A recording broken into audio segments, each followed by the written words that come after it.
The sun may have set on the 2025 big league season, but the stars of tomorrow are ready to shine bright in the desert night. For over 30 seasons, we've seen the likes of Mike Trout, Bryce Harper, Aaron Judge, and Vlad Jr. go from fall league standouts to MLB superstars. Known as baseball's finishing school, Arizona Fall League has been a launching pad for prospects primed for a meteoric rise to the show. So come stargaze with us as the best of the best from this year's class takes center stage. It's the AFL Fall Stars game next on MLB Network.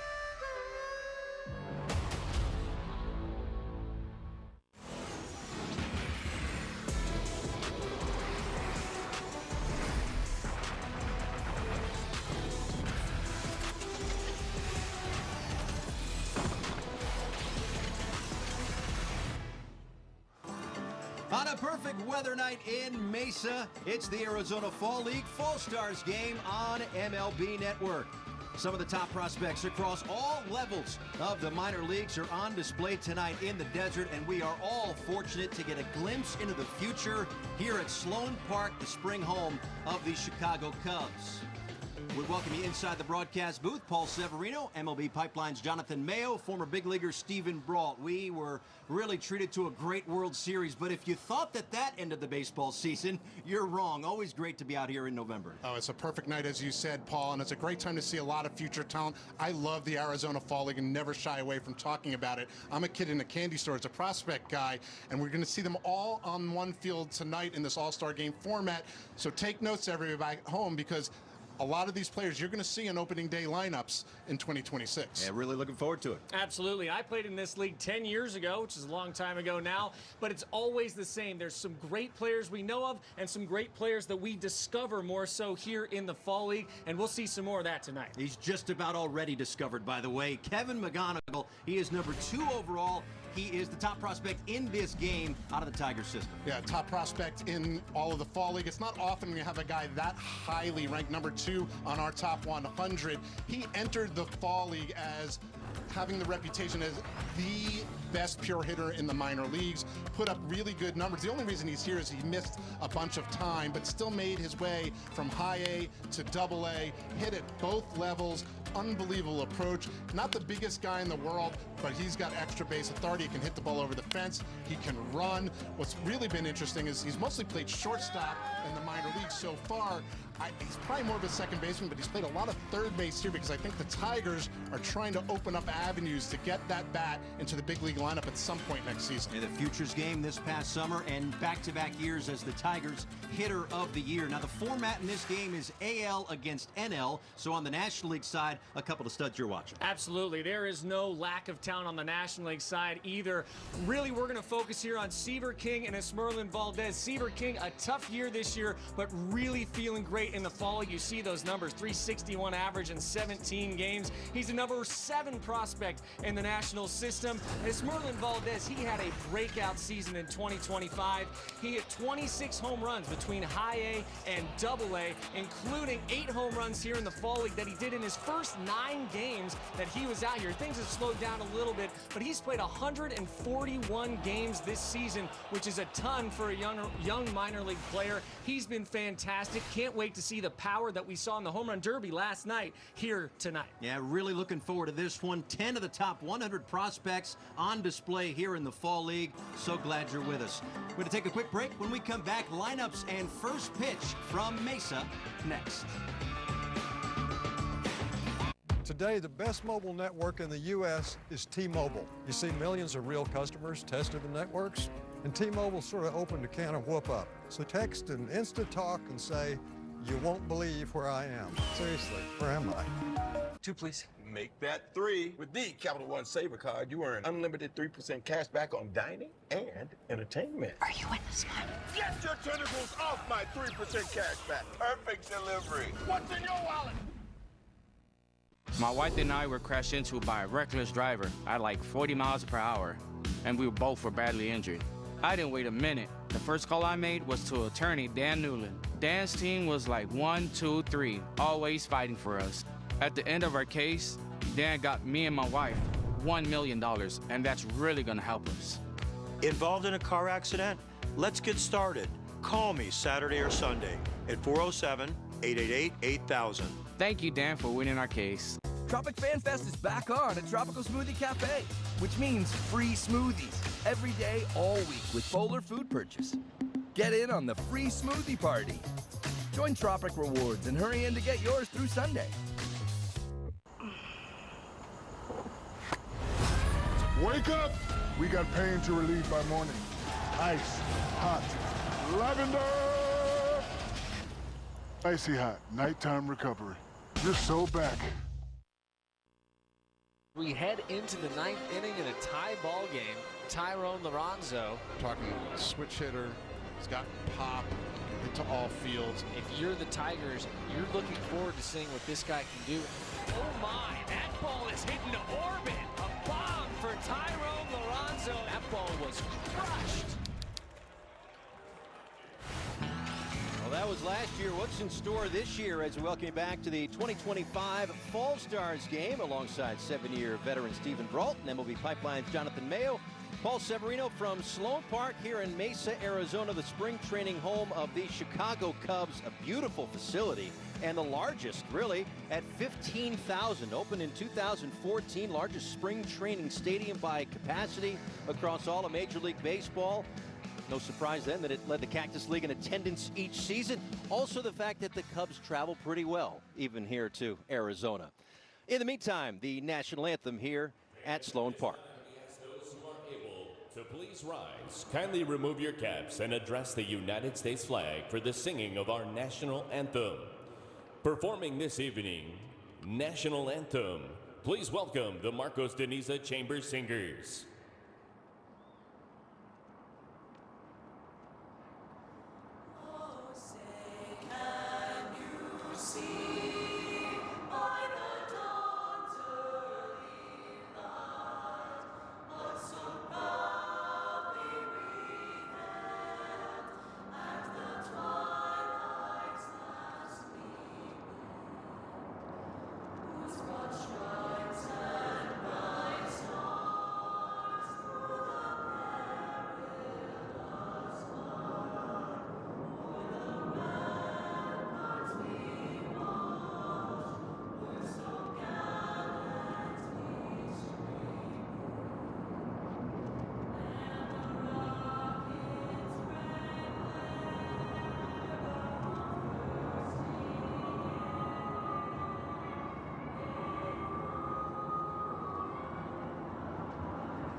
Well, a beautiful rendition to get us going here before the Fall Stars game in 2025.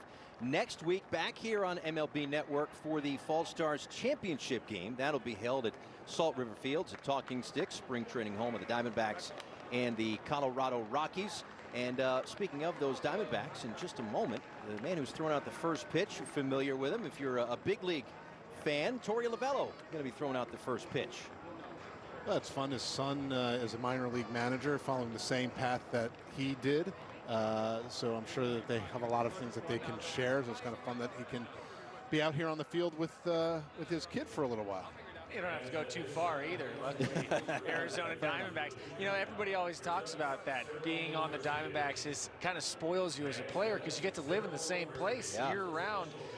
But, you know, what we've seen Tory do with this team with the Diamondbacks has been amazing.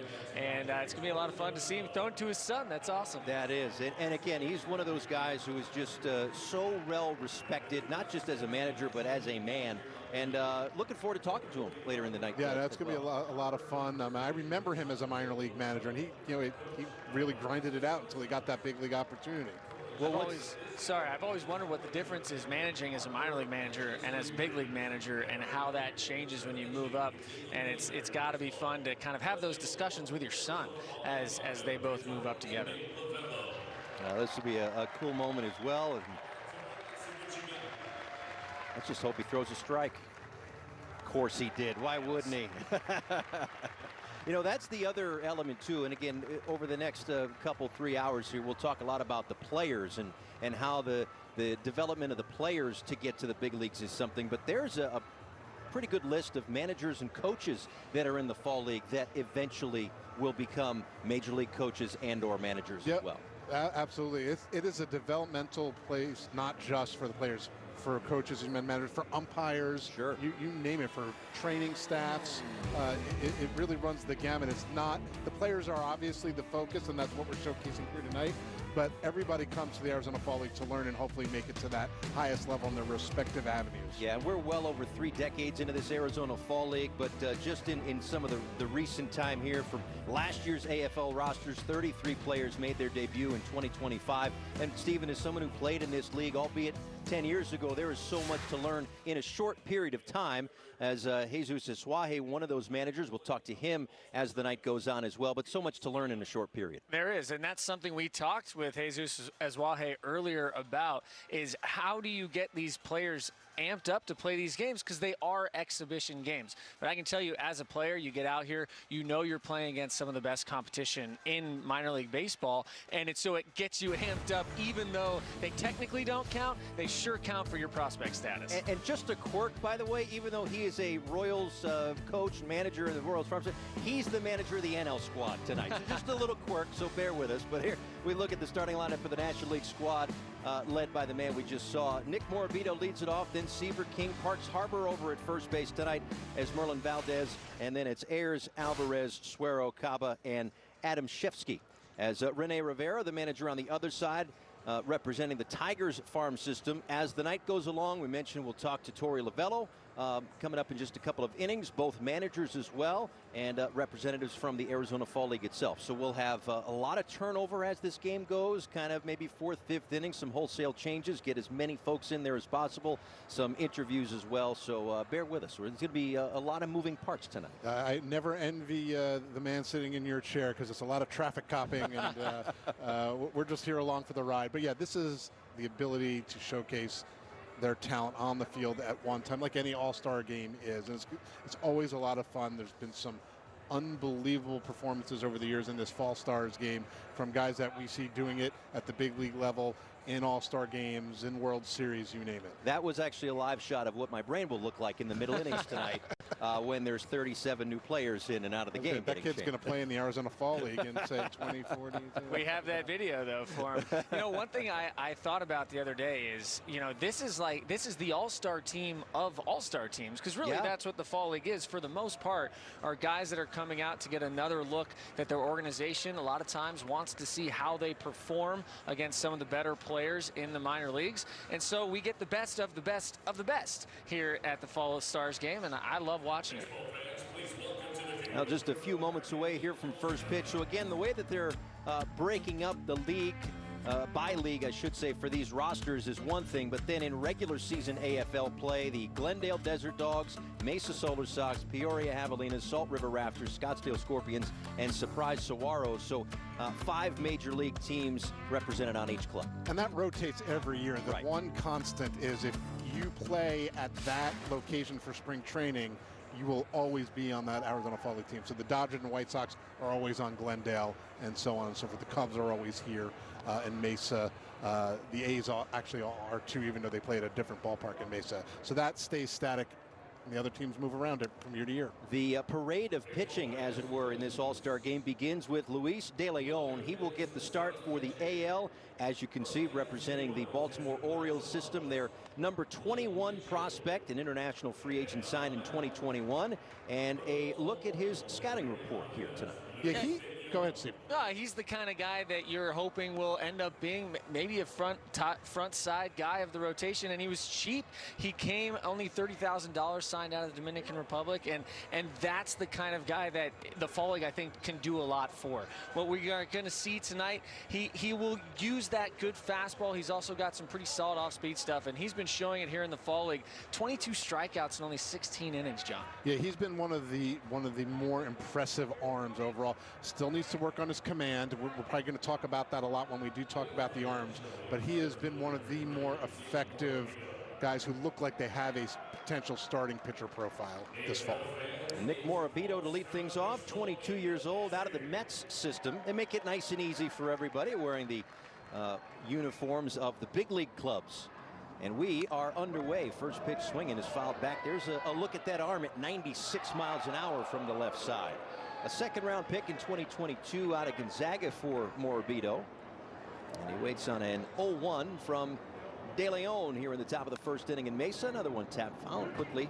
0-2. I guess no reason to wait for the talking point of Rule 5 eligibility, as Nick Morabito is a guy who is Rule 5 eligible. That takes place, what, a week after the fall league is over? Yeah, something like that. Yeah, and that's one thing that I think is imparted to a lot of these players pretty early on. Yes, you're playing for your own organization so they can evaluate you and hopefully you can move up, but you're also always playing for all 29 other teams. And so even if Nick Morabito isn't added to a 40-man roster, there are teams who are scouting the fall league all fall for potential Rule 5 picks in December. Ball and 2 strikes from the lefty. Misses up and away to even things up. Morabito spent the year at Double-A for the Mets at .248 on base percentage, but 27 doubles.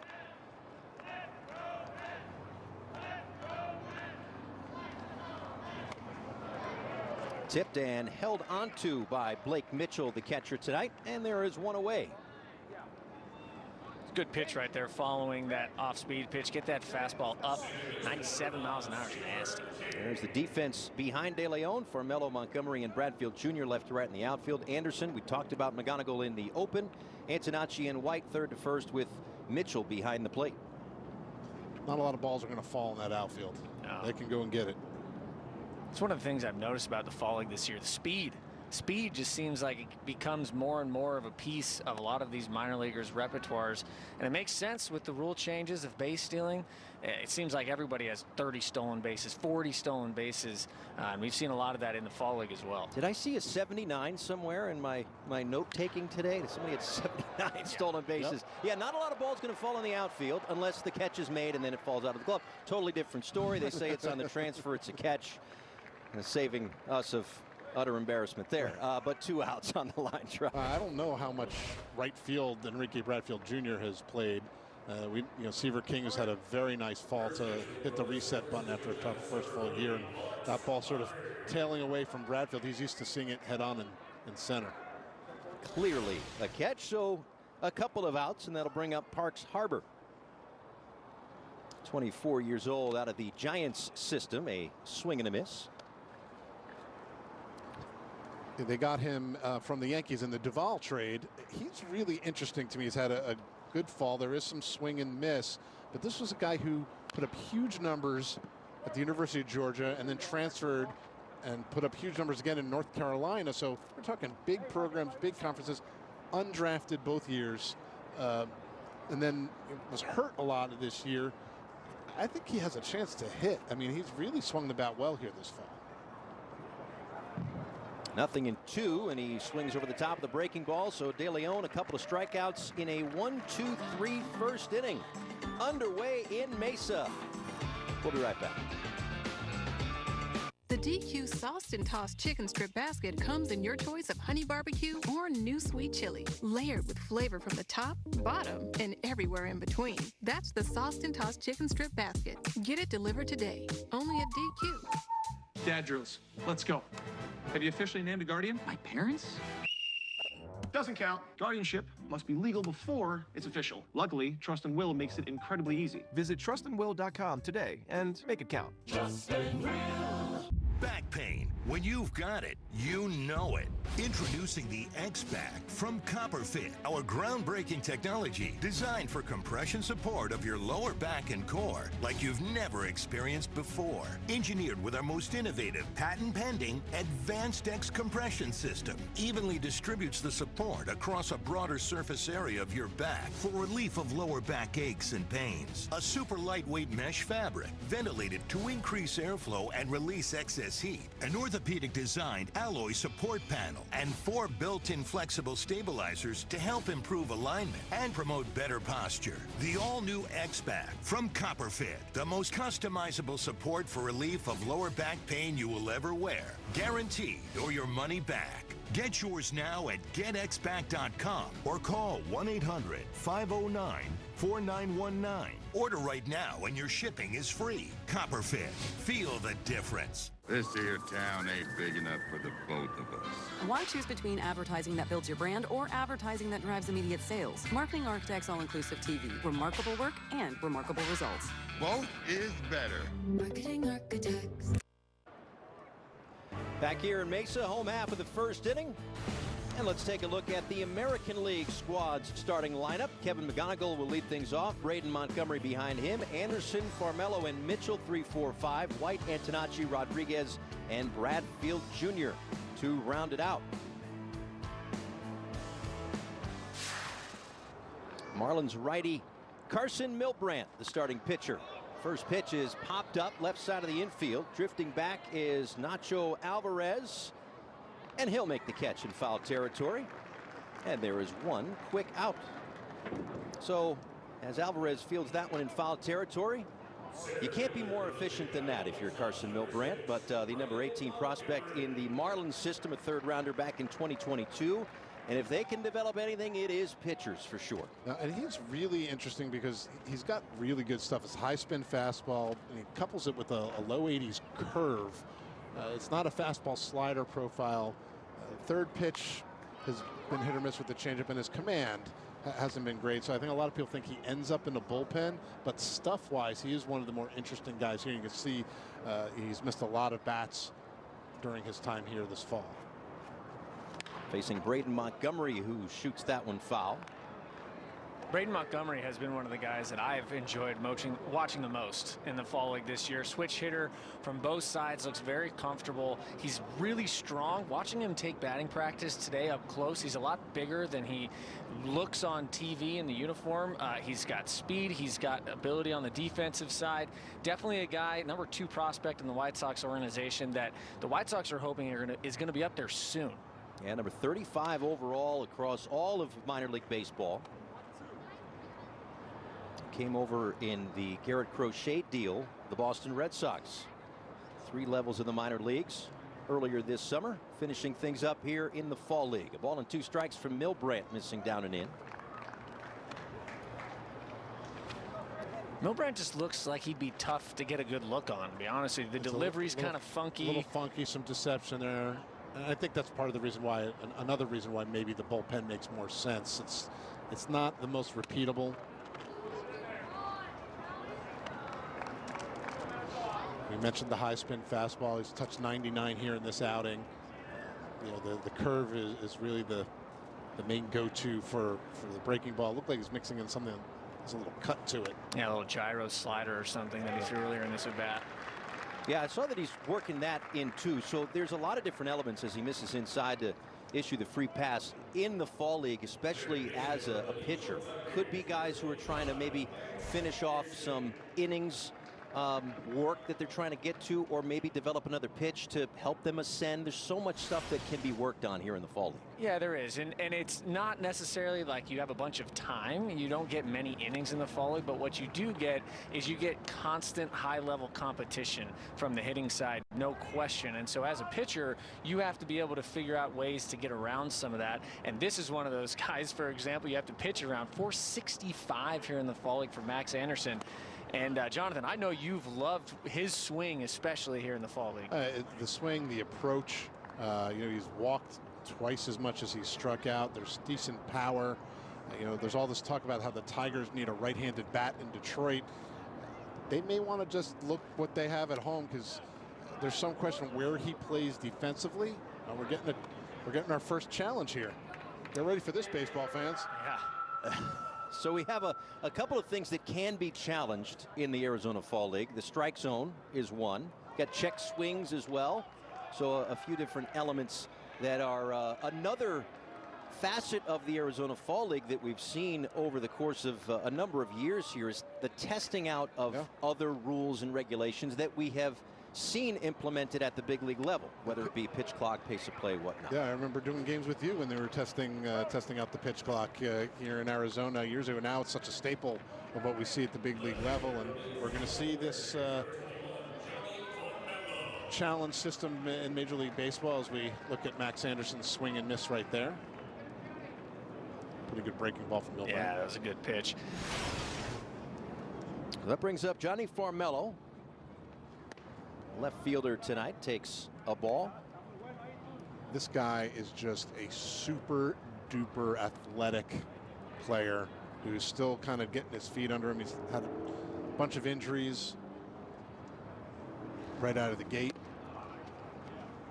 That's that slider we're seeing out of Karson Milbrandt that's new and just confirmed that is what he's calling it. It's a slider, gyro slider that's just more straight downward movement. He apparently wanted something harder off of that curveball to go more down because the sweeper, you know, side to side, but that's a pitch you only use at certain points. Yeah, I mean, listen, if he ends up in the bullpen, as we see what Johnny Farmello's scouting report looks like, as a power speed combination.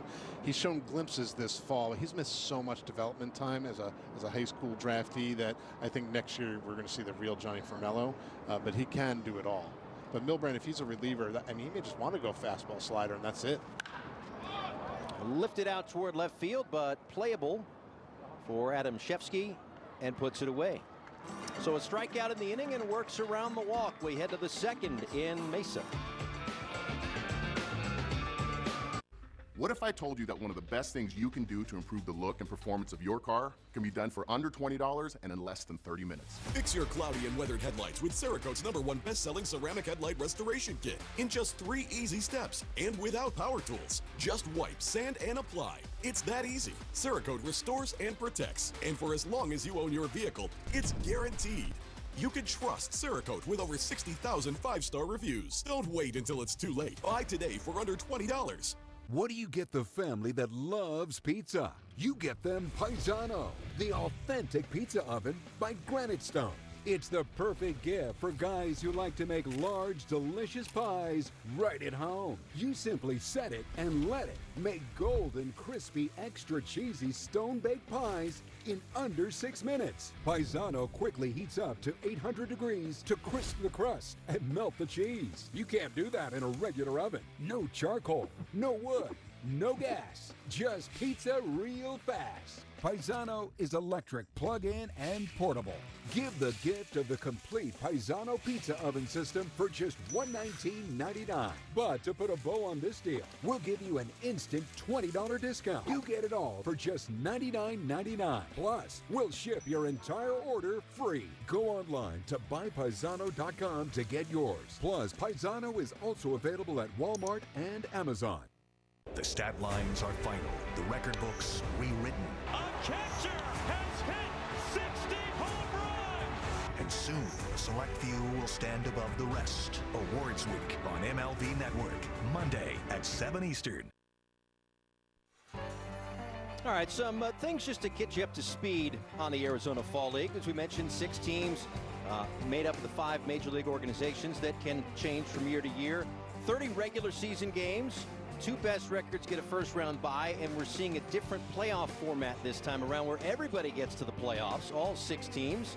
And then coming up next weekend, back here on MLB Network to wrap up the 2025 Arizona Fall League season. New pitcher is Hagen Smith, left-hander, and one of the better arms across the Arizona Fall League, and certainly in this game. Looking forward to see him work for, we assume, an inning here tonight. Yeah, you know, number 5 overall pick a year ago by the White Sox.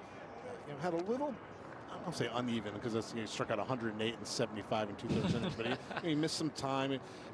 We're seeing guys get to the big league so quickly out of the draft that it's almost a little surprising when a college guy like that. But his fastball slider combination is about as good from the left side as you can get. And this is a fun matchup here against one of the best hitters in the fall league in Esmeralda Valdez. That one is tap foul. Valdez, of course, out of the Pirates organization. Their number 15 prospect.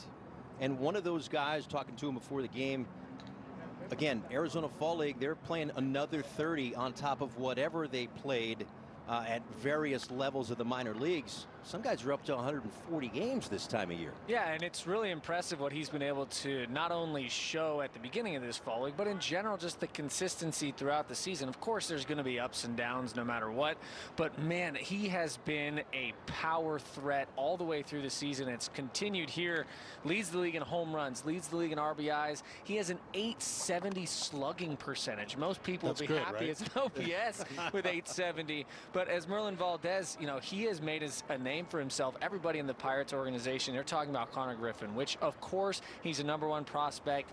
It's a huge name, but this guy right here has become a much more mature hitter, as you saw right there with a walk against a guy who has a ton of strikeouts. And I can tell you, as the guy who does the Pirates top 30, that number 15 ranking is light. when we look ahead to next year, he is going to move up that list quite a bit, and not just because of the power numbers, but because of his ability to make adjustments. I think there's more of a pure all-around hitter in there than people realized. There's a strike to Owen Ayers, backstop out of the Cubs organization. 24 years old and 19th round pick out of Marshall last year in 2024. He's one of those stories we talked about as somebody who really not many people may know about, who came out to the fall league this year as a promotion, as a, hey, you had a good season, let's see what you can do out here. And he has proved himself worthy, no question. Not a ton of pop, and if you get that fastball up, as you see there, he may have trouble with it, but he has hit really well, and he leads the fall league in walks. Out of all the players with so much power, you think it's going to be one of those guys, but it's Owen Ayers who's finding ways on base. A .529 on base percentage, second in the Arizona Fall League. Small sample size, but still a huge number regardless. And he's on base again. Boy, we appreciate that, Owen. There's a base hit and a little trouble out in left field. Going to set up a second and third situation as that throw just a little off the mark from left. So the National League set up here with 2 in scoring position and nobody out in the second inning. You love seeing that, right? The base running by Merlin Valdez, not known as a speed guy, but when you see that bobble out in left field, he's watching that in front of him. So great swing from Owen Ayers. That's going to be hard, nigh impossible to advance on there, but because of the bobble, Merlin Valdez did not slow down around second base, and he immediately took off. There wasn't even a play there, and good follow behind him, and Ayers getting his second there as well. Good heads up playing on both ends of that play. Infield will come about even with the bag here, as that is a strike to Nacho Alvarez. I'm just thinking and wondering, like, base running is the only thing you can't practice in real time unless you're on base. And when you're on base at a .530 clip, you can probably just inherently improve your base running skills. Getting some good reps there. Yeah. May have gotten a piece of that one. So Nacho Alvarez, we don't see this that often, but a guy with a pretty decent amount of big league time in the Arizona Fall League. Yeah, he's actually graduated from prospect status. I'll say it's unusual, but not completely unprecedented. It's happened time and time again, but he missed so much time that they wanted to get some at-bats, because I do think that they see him as part of their big league roster for next year. Ridiculously good contact skills, good on-base skills, very good defense. Mostly playing third out here. You wouldn't know it by looking at him, but he's actually a pretty solid shortstop as well. 1 ball and 2 strikes, and this one is tap foul. So again, a little time in the big leagues, and made an impact as best he could. A 2-homer game back in September in Detroit. I mean, you can see the swing right there. It's pretty short. He does a good job of extending his hands out to breaking balls. He's the kind of guy that when you're pitching to a guy like this, you don't want to hang a breaking ball, especially because he does such a good job of, even if his body drifts forward a little bit, his hands can stay back and he can throw them at the last second. When you're Hagen Smith and you're facing him now with runners on second and third, you want to try to get maybe something up and in would be a little bit more effective against a guy like this to get the weak contact instead of going for the strikeout. That one to the left side, and now the runner caught in between third and home. A run down here and tagged out. Moving up is Ayers to third base, and Alvarez will reach first. And I love being wrong. It's great weak contact on an off-speed pitch, well executed down below the zone. Really good play here at third base by Max Anderson, knowing that he has that runner right in front of him, and once he sees Valdez go, he knows that's going to be an easy pickle. Get the out there at third, and if you're a pitcher, you love that. He'll take that front runner over that out at first any day of the week. And now the double play in order with runners on the corners. And Chris Suero, the DH tonight for the National League. Number 15 prospect in the Met system takes the ball upstairs. And whether it's working on a new pitch, getting the innings that maybe you weren't able to get, or in Smith's case right here, working through game situations and figuring out, okay, what pitches do I have, or what kind of moxie can I build to get out of these jams, second and third, nobody out. That's got to be another thing that's on the list of things to learn in the AFL. Absolutely. Polish. We used to call this the finishing school, right? Because a lot of times it was older guys. Back in 2015 when I was here, you had to have at least a month in Double-A that season in order to play in the fall league. Now a lot of younger guys, but with guys like Hagen Smith, who we know will be knocking on the door pretty soon, that's something that he can work on to get better at. Take a look for the Desert Dogs. Hagen Smith, look at that, the National Pitcher of the Year with the 17.3 Ks per 9 in the SEC is just amazing, and it's continued from there in pro ball. Yeah, and I think polish is the right thing. It was more up and down during the year than people expected. I mean, lost some of the stuff. It's bounced back, late and then here in the fall.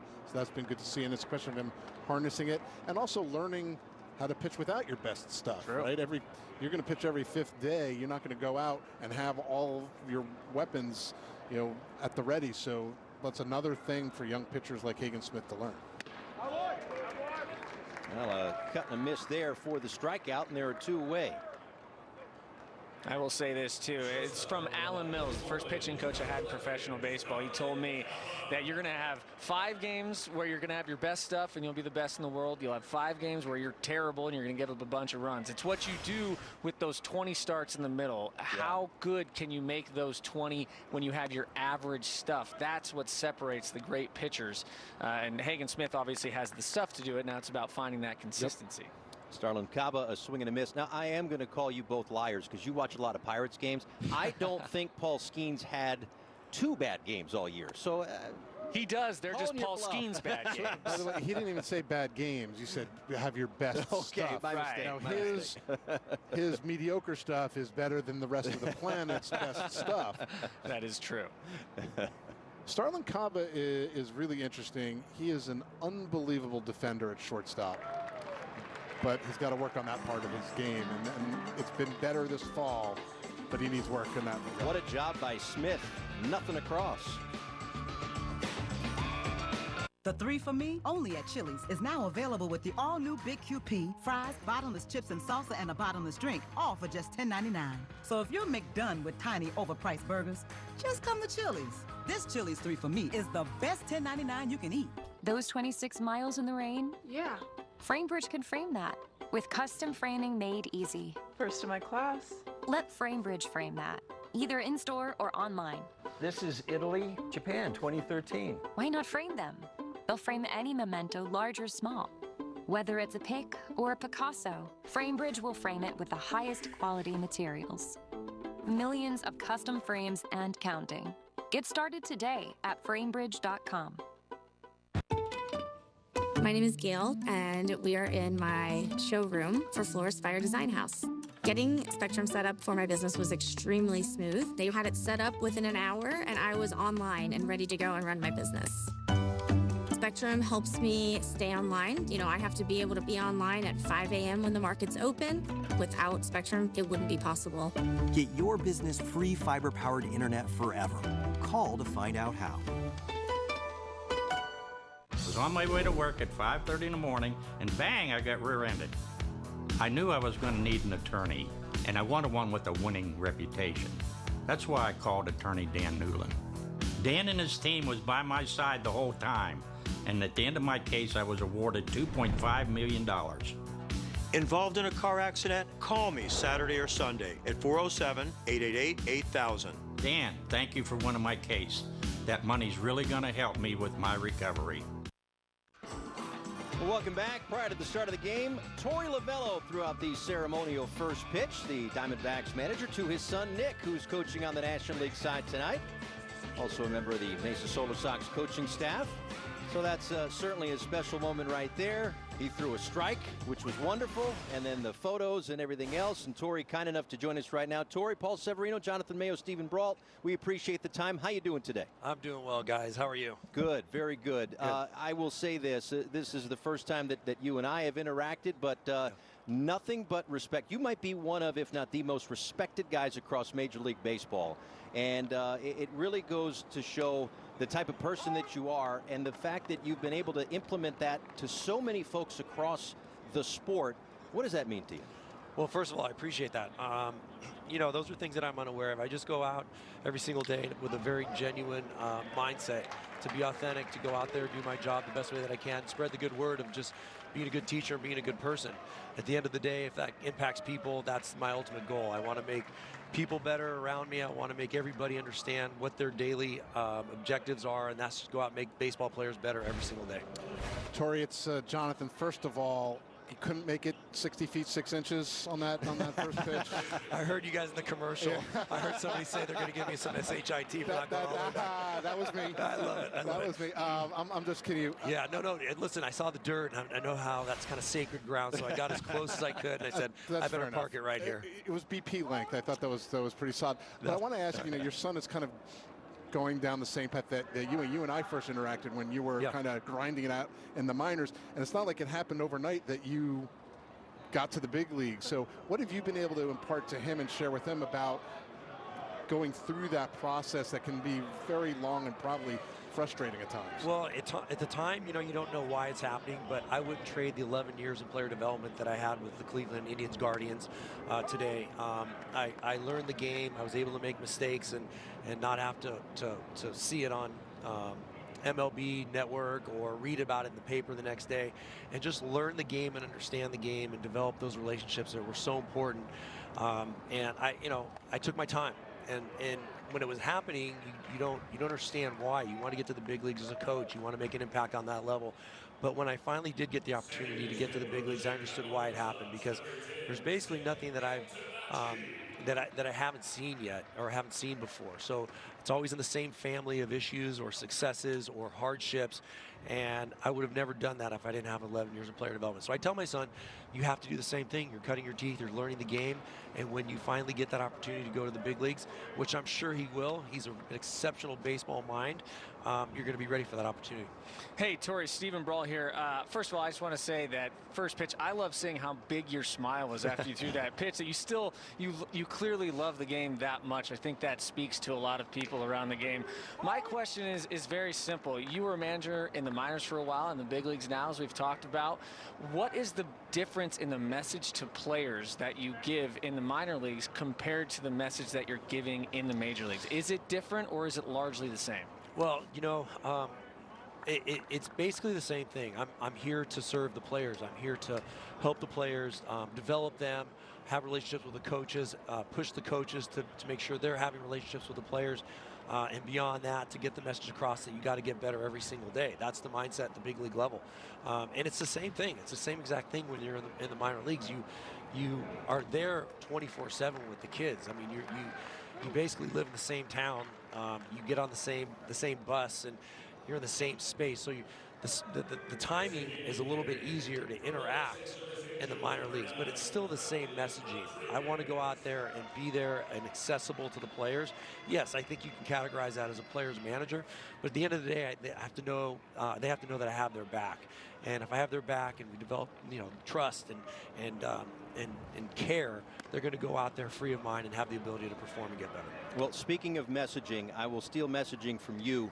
Throw strikes. And that's what you did on the first pitch, no matter where you were, dirt, rubber, grass, whatever it was. Tory, we appreciate the time. Thank you so much. And enjoy the offseason and good luck next year. All right, boys. I appreciate the time. I'll talk to you soon. Have absolutely. A good one. Yeah, sure. There's a base hit for Rowdy Rodriguez to score the game's first run. Blake Mitchell, who had a double to start this inning, comes in to score, and it's 1-0 American League. I love Blake Mitchell's swing, man. I know we were on the interview, but we kind of had that side glance after he swung that we are bat. Blake Mitchell fans in terms of the offense. Rowdy Rodriguez, who's not on the Angels top 30 but will be, has had a very nice fall. And now we're getting a look at Enrique Bradfield Jr. One of the more unique stances I've ever seen, honestly. It is extremely unusual. I talked to him about it, in cages during BP, and it's something that he did. He realized he had been rotating too much, so he was having trouble getting the bat through the zone quickly enough. He ends up with the same swing, right? Once it's not how you start, it's how you finish. And just staying open like that for a little while longer has allowed him to be a little quicker to the ball and also recognize spin better. So those two things have really helped him since it's something he incorporated during this season. But it is not something you see every day. Well, the first guy I think of two people. I think of Cal Ripken Jr., who had a different stance every at bat, I think, for about 8 years there. And Tony Bautista, would he play? Was he in an Orioles uniform? I'm just trying to think at one point. So those are two Orioles that kind of had a little awkward or abnormal kind of setups. His front foot is pointing to the pitcher. He said he's like sort of almost facing the third base dugout. But then when the pitch comes in and he swung and missed there, as Jack Dallas did a nice job there, he's in the same position they would have been otherwise. Jack Dallas, star of an 80s detective show, gets the strikeout but gives up a run. 2, please. Make that 3. With the Capital One Saver card, you earn unlimited 3% cash back on dining and entertainment. Are you in this one? Get your tentacles off my 3% cash back. Perfect delivery. What's in your wallet? Back pain. When you've got it, you know it. Introducing the X-Back from CopperFit, our groundbreaking technology designed for compression support of your lower back and core like you've never experienced before. Engineered with our most innovative, patent-pending, advanced X compression system. Evenly distributes the support across a broader surface area of your back for relief of lower back aches and pains. A super lightweight mesh fabric, ventilated to increase airflow and release excess heat. An orthopedic designed alloy support panel and 4 built-in flexible stabilizers to help improve alignment and promote better posture. The all-new X-Back from CopperFit, the most customizable support for relief of lower back pain you will ever wear. Guaranteed or your money back. Get yours now at getxback.com or call 1-800-509-4919. Order right now and your shipping is free. CopperFit. Feel the difference. Something doesn't feel right. I'm really stuck here. I wonder if it's because I'm overpaying for car insurance? Find out if you're getting pulled under on your car insurance at smarterauto.com. In under 2 minutes, we compare over 90 auto insurance carriers so you know if you're overpaying. You could save up to $800 or more when you compare and switch with our trusted partners. That feels good. Find out if you're paying more than you should on car insurance. Shop smarter at smarterauto.com. Well, welcome back. Again, we've talked a lot about players that have played in the Arizona Fall League and made it to the major leagues. How about some managers as well, whether they were managers here or players? Terry Francona back in '94, he managed a guy named Michael Jordan back in '94. Heard of him. Yeah, I think a lot of us have. Renee Rivera joins us right now, representing the Tigers organization and managing the AL Fall Stars. Renee, good to see you and talk to you. How you doing tonight? Oh, thank you. Thank you for having me. I'm blessed, man. This is a great opportunity. Watch the top players in baseball face each other. It's great, man. So for you, after a lengthy season in the minor leagues, to be able to get another 5 or 6 weeks here in the Fall League, what does this mean to you? I mean, it's mean the world. I mean, I love the baseball. I love baseball. And be part of this special group that, probably in less than a year, there are a couple few guys that are going to play in the big league. So I'm enjoying every second of it, giving my thoughts and my knowledge to those guys, and hopefully I help them. And how about for you, Renee, in terms of your own development with what you want to do in the dugout? You're still relatively new to this side of the game. I know you managed in the draft league to get your feet wet. You've been in the minors. How do you think this will help you in terms of hopefully either bringing it back to West Michigan, the high A affiliate of the Tigers, and moving up the ladder and hopefully eventually in the big leagues? I mean, I think every opportunity that you get to be around baseball people and understanding different part of the game, different situation, and I'll learn from it. I will take it. This is another step in the role, learning. We got good people here. It's Azuaje and the other team. He's done it before, and you just enjoy it and watch them go out with the business, and hopefully I get the shot. Renee, we talked a little bit before the game. I was curious, what is your outlook on managing? Do you find it more helpful to be more on the mental side of the game with players, or to be more focused on the physicality of the players themselves? I think you gotta be a hybrid. There's just both things have to be equal. However, you want to have a really energy and happy dugout. So you got to get to know them, be part of the process, understanding that they're gonna fail, and how you're gonna help them to overcome that adversity. So for me, I focus on keep the dugout happy, especially the guy that doesn't have the chance to play often. Understanding that it's a tough process. So try to keep him happy and keep him on the field the most I can, and help him develop. Renee, one of the things that's rapidly changing, it seems, every day, but even from the brief amount of time since you were playing to now, is just how much information, how much data is at your fingertips. Is that something that you enjoy? Like, how have you incorporated that during your time winning a Florida State League championship with Lakeland this year, and even here, managing in the Fall League, stuff that wasn't necessarily at your fingertips throughout your playing career? I got opportunity to. I was playing the last couple of years that analytics came in the game, and I was familiar of it. I dive into it the last couple of years. I get to know exactly what we need to be successful on the field. However, in the lower level, you want them to develop the most you can before you throw so many numbers. We want to get the most out of it as a baseball players, and once they get up the ladder, AA, AAA, now analytics come in place, understanding what analytics going to say to individual and throughout the game. Renee, you've got two Tigers there on the left side of the infield, Max Anderson and Kevin McGonigal, two guys who have really showed up here in the Fall League and during the regular season as well. Kevin McGonigal, you said maybe the biggest change in a year as far as his ability. What is something that you've noticed that has really changed for Kevin McGonigal this year and in the Fall League? I think that we know as an organization what kind of player he was, especially last year that I was the bench coach in Lakeland. I have the opportunity to work with him a little bit and watching throughout the year. And, we know that it's a special talent out there. But this year, he went to West Michigan, tear it up. He went to AA, tear it up. And then he came here, tear it up. I think that he showed us what kind of player he is, what kind of person he is. He's a great kid. We all love him. And I wish you his best, man. I want to see him in the big league soon. All right, Renee, we really appreciate the time. Best of luck the rest of the night here in the Fall League, and whatever the offseason may bring, we hope you enjoy it. All right, thank you, guys. Appreciate it. Okay.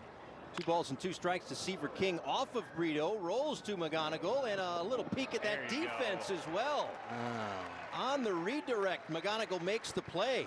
That's something you were talking about, Jonathan. Everybody wants to talk about the offense, and of course you do. You've seen the power really start to come into its own here, but also the defensive side at shortstop for McGonigal. That was a difficult play. Because he had to shift gears, he had to barehand it, and I wonder the reps he's been getting at third, coming in on balls, helped him make that play, because it's not often a shortstop is asked to barehand a ball like that. And he actually told me that he's here focusing on his defense because he's playing a new position. The offense is just coming. There are a lot of people who don't think that he will play shortstop long term. I think he probably has the baseball IQ and the instincts to play there if you needed him to. But I think he has the ability to play anywhere and stand out. Well, that was a terrific play, and really a good call on that, the bare hand coming in there. So 2 outs and another challenge here on whether or not that was a ball or a strike. Ooh. And low for a ball. Parks Harbor at the plate right now. He's another guy that you really enjoy watching. He's got some solid power from the right side, short swing. Anderson Brito on the mound's got a 99-mile-an-hour fastball, so he's going to have to use that here in this at bat. Lifted foul and out of play on the right side. Strikeout his first time up. I thought it was really funny and interesting and maybe a little cruel too when we were talking to Renee Rivera down on the field and you tried to ask him who was the best pitcher you ever caught, and then all he did was list off like an entire pitching staff's worth. To be fair, they were all on the same team. It was DeGrom, Syndergaard, Steven Matz, and who was the last one on that Mets team in 2015? Right. Matt Harvey, the Batman, right, in 2015. right. And he was on that staff. I looked up to make sure I was right, but I know him from when he was a San Diego Padre in 2014 and 15. Okay. I still am a Padres fan growing up in San Diego, but watching those games, Renee Rivera, it just seems like he's been around forever. Yeah, yeah. And a great baseball man and mind. And as a catcher, he's kind of on that inside track to perhaps manage someday. We see a lot of catchers at the helm. There's a ground ball to second base. Harbor is out. A runner stranded. We go to the bottom of the third. 1-0 AL All-Stars. MLB Network has the offseason covered. Start the day with the leadoff spot. Then take a spin on the rumor mill with Hot Stove. And cap off the day with MLB Tonight. The offseason coverage never stops on MLB Network. T-Mobile is the best place to get the powerful new iPhone 17. Hold on. Is this big enough? Is what big enough? I sure dance. I mean, you gotta feel it. 4 iPhones, no trade-in. I got rhythm. Get fired up. At T-Mobile, get 4 iPhone 17s on us. No trade-in needed when you switch. Plus, 4 lines for just $25 a line. I'm gonna do a flip. Nailed it. Whatever energy drink she had, I want some. You got the magic touch. It makes me glow so much. If you misplaced your card, slide to the right and the card's locked. The Chase mobile app has card lock. Locked, unlocked, locked, unlocked. And it has encryption technology to help you keep your data safe. Cool, right? That's peace of mind from Chase. Make more of what's yours. Let's talk about your risk. Because whether it's big or small, personal, business, or financial, risk happens. That's why you need a partner that listens first and turns risky business into just business. Because risk happens. So whether you're making decisions for your business, for your people, or for your life, it's easier with a partner you can trust. NFP, the official commercial insurance broker of Major League Baseball.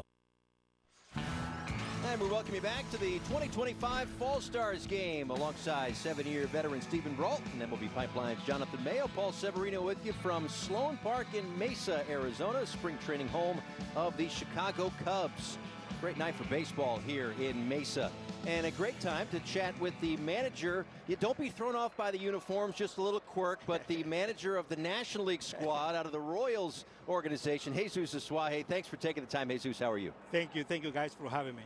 We just talked to Renee Rivera. I'll ask you the same question. What does it mean to you to be able to be here in the Arizona Fall League this year? Well, for me, it's a very special. You know, I want to thank the Kansas City Royals for allowing me to do and grow in this opportunity. It's been amazing. You know, just to be around these many guys with so much talent. It has been a bless. Now, it's just, you know, you've obviously spent a lot of time player development with the Royals, managing Quad Cities. What have you been able to learn either from other members of the other coaches here, but even from players from other organizations in terms of how they go about things that maybe has shaped how you're looking at the game right now? Say that again, sorry. I'm just curious, you know, what you have been able to learn maybe from other coaches from other organizations or even players from other organizations that's shaped how you're looking at the game. Yeah, well, you know, everybody has a different style to play the game. You know, what I learned about these guys is just the way they go about it. you know, the way they do things. You know, every organization do things a little bit different. But you know, I just like, you know, the way they compete. They you know, they approach the game. You know, some of the guys, you know, show me a lot of enthusiasm and be aggressive on the bases. It's kind of the same stuff that we do in Kansas City. This was a very odd play. It was ball 4, but then it kicks weirdly off the brick wall, goes down the third baseline, and Kevin McGonigal makes it all the way to second base. Speaking of aggressive base run. Yeah, really. Yeah, this is, I just want to say, this is a league that doesn't count in an exhibition game of that league, and he is still getting to second on a walk. Pretty incredible. Jesus, you know, we talked about this a little bit before during batting practice today, but I found it really interesting. What is your message to the players here in the Fall League on your team, even guys on other teams that you think can help them get to their potential?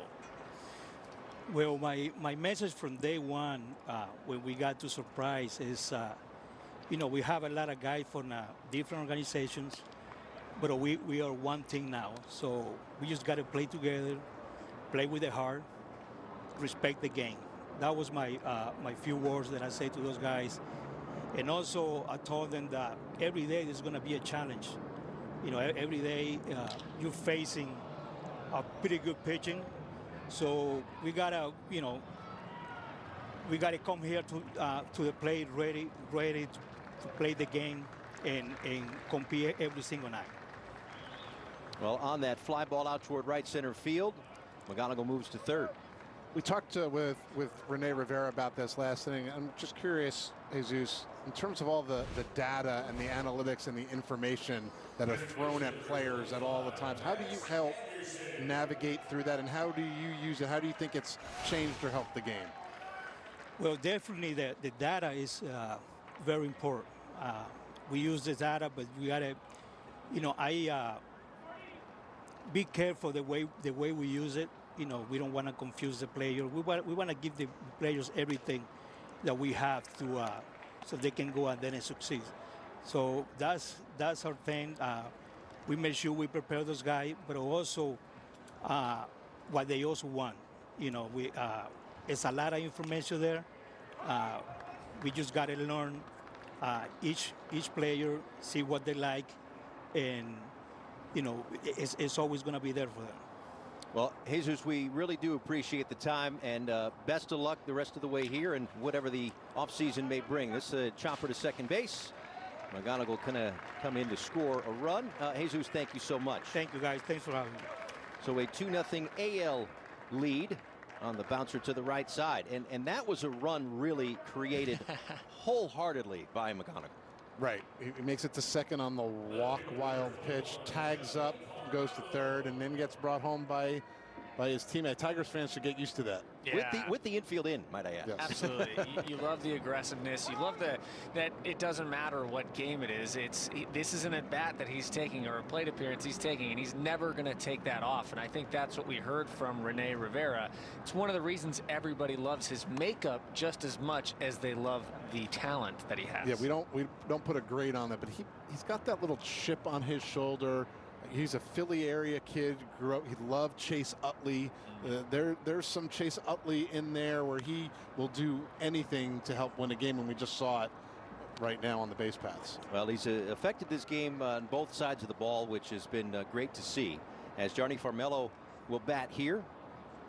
Fly out to left field his first time up, and 0 for 1 night so far. Ball and 2 strikes from Brito that misses up high. Brito, by the way, the third pitcher, or Broca rather, the third pitcher of the night for the National League. Johnny Farmello, really, we've just enjoyed seeing him be healthy. After an ACL surgery, that's always going to be difficult to come back from. In the fall league, he's been running well, he's been hitting well. Obviously, a strikeout there, but that'll happen at times. Yes. But another run home for the American League as we roll on to the 4th in Mesa.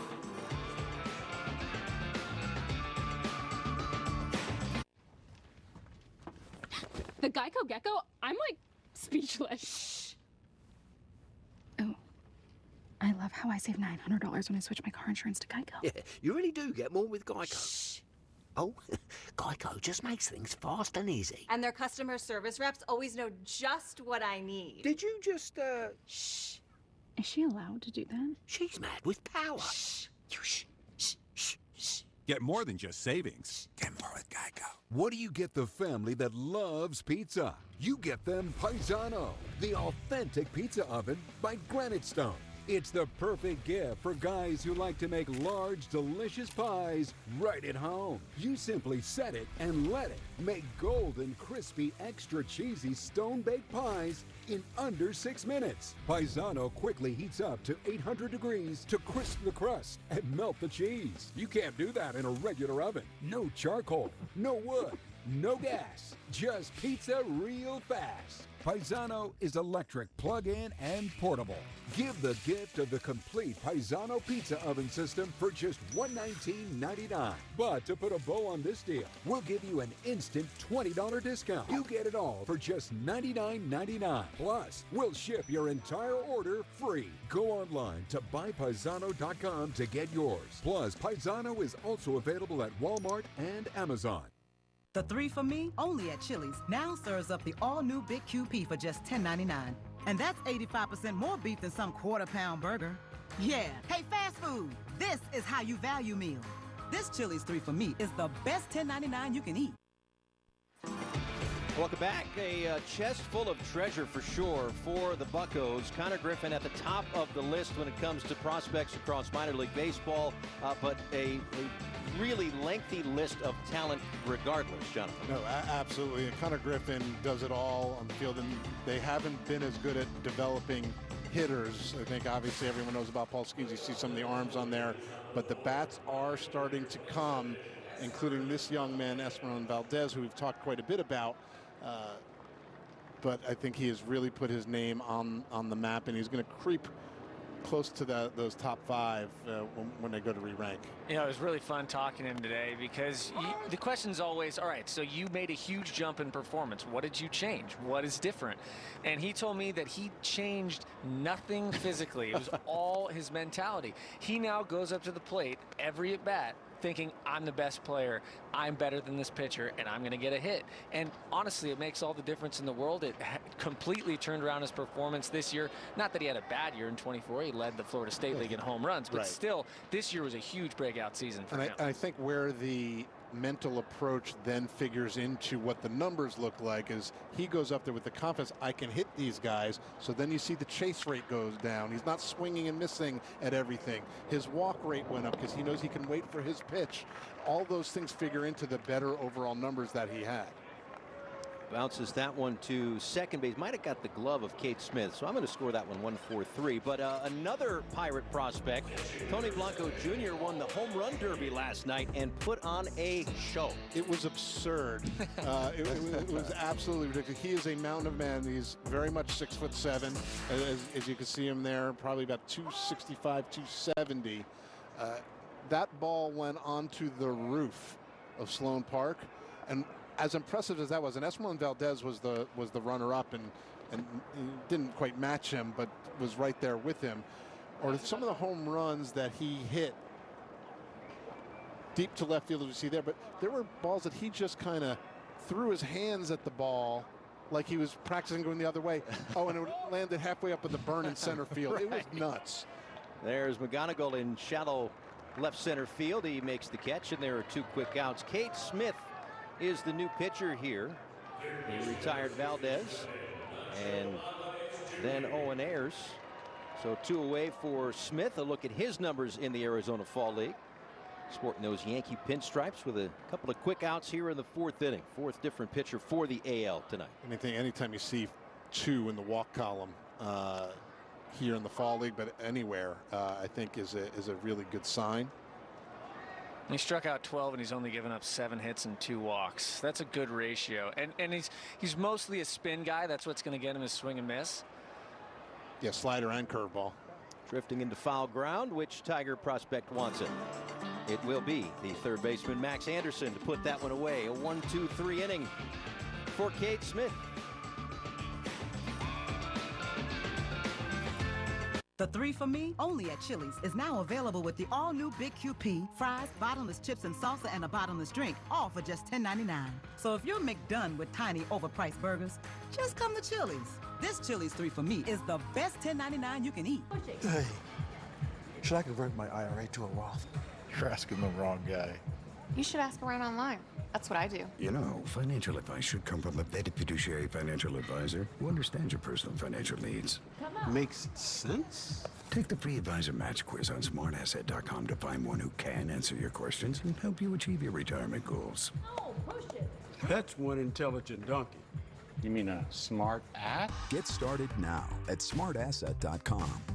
Tropic Fan Fest is back on at Tropical Smoothie Cafe, which means free smoothies every day, all week with Bowler food purchase. Get in on the free smoothie party. Join Tropic Rewards and hurry in to get yours through Sunday. Wake up! We got pain to relieve by morning. Ice, hot, lavender! Icy hot, nighttime recovery. You're so back. Tropic Fan Fest is back on at Tropical Smoothie Cafe, which means free smoothies every day, all week with Bowler food purchase. Get in on the free smoothie party. Join Tropic Rewards and hurry in to get yours through Sunday. Wake up! We got pain to relieve by morning. Ice, hot, lavender! Icy hot, nighttime recovery. You're so back. Welcome back. Top 100 prospects in the Arizona Fall League. A couple of guys have been shut down due to injury, but at the top of that list, we've talked about Kevin McGonigal. A little bit further down that list in that right column there, Blake Mitchell leading things off. He's already doubled and scored. And I guess from my perspective, the easy question would be, all right, a Royals catcher, is he the one that takes the mantle from Sal Perez? I think the problem there is Carter Jensen's also in this organization, and they offer different things. A little looper to second base, one quick out. Carter Jensen, maybe a little bit more of an all-around catcher. I think Mitchell still has some things he's got to iron out defensively. He also missed a lot of time, and that high school catcher profile is always tough. But he can swing it from the left side of the plate. There's a ton of power that he had not been getting to this year, I think, because the injury set him back. But 2024, it really started to show up, and I think the Royals expect for it to show up again. Brings up Tommy White.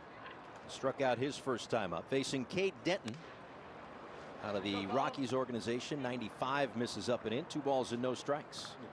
For the A's organization, him only getting to Double-A is slow. You know, everyone else made it to the big leagues. You know, Nick Kurz, you know, and this is a guy who has the nickname Tommy Tanks. That was developed from his freshman year at NC State when he hit 27 homers. I think he hit 75 for his college career. The interesting thing is a pro, he's been a better pure hitter. And you see him find a hole right there than a lot of people expected, but the power hasn't shown up. And so I think it's going to come. Right now he's focusing just on hitting the ball hard. It was interesting here because he has not been turning on balls this fall. He's been doing a really good job going the other way, but I haven't seen him do that much this fall. I think that's going to be the next step for him to unlocking that power, is turning on balls and yanking them out of the park. Yeah, I think it's hard to do both of those at the same time. It's hard to show off power and be working on the contact or even consistent contact at the same time, right? Because as a hitter, you kind of got to sell out to that power in order to really let it eat early in at bats. Then you can late at bats, you can make that transfer. You know, I've watched Tommy White a few times here, and at times you really see him just be able to sit back and drive the ball. Like you say, most of the time it's been to that right center field gap. The thing that can get him a little bit that I've noticed is that sometimes he can get a little too focused on just hitting the ball instead of really driving the ball. Right. I think that's going to come, but yet the overall approach has been impressive for him. Well, that was a hit by pitch. Let's listen. Ow. Yeah, that didn't feel great. Sure pretended like it was fine. At least it was a breaking ball? Yeah, something like that, sure. That didn't feel good. Like I wouldn't crumple like a ball of tinfoil. Well, heavy stuff on the scouting report, too. So that's another reason why that sure didn't feel good. As Rowdy Rodriguez, at an RBI single, his first time, takes a strike. And to get that back to the point you're talking about the homer mixing with the average, that's what makes the seasons that a guy like Miguel Cabrera back in the day had so impressive, or an Aaron Judge. And I know that those are, you know, two either Hall of Famers, potential Hall of Famers. But that's what's so difficult, is to have a guy that can hit 320, 330, and 35, 40, 50 homers. It's interesting you bring that, because, you know, in the minor leagues, Aaron Judge did not hit for power. You know, people like to look back and say, boy, you really underranked him. And yeah, I'll always own when we underranked a guy. He was good in the minors, but he was focusing on the hit tool. You know, I don't know that he would tell you now, like, oh, I knew this much power was going to come, because no one would predict that. But he didn't hit for power consistently in college. He was a very good hitter in a power hitting body. Right. And so then the power came, and power is often the last thing to come.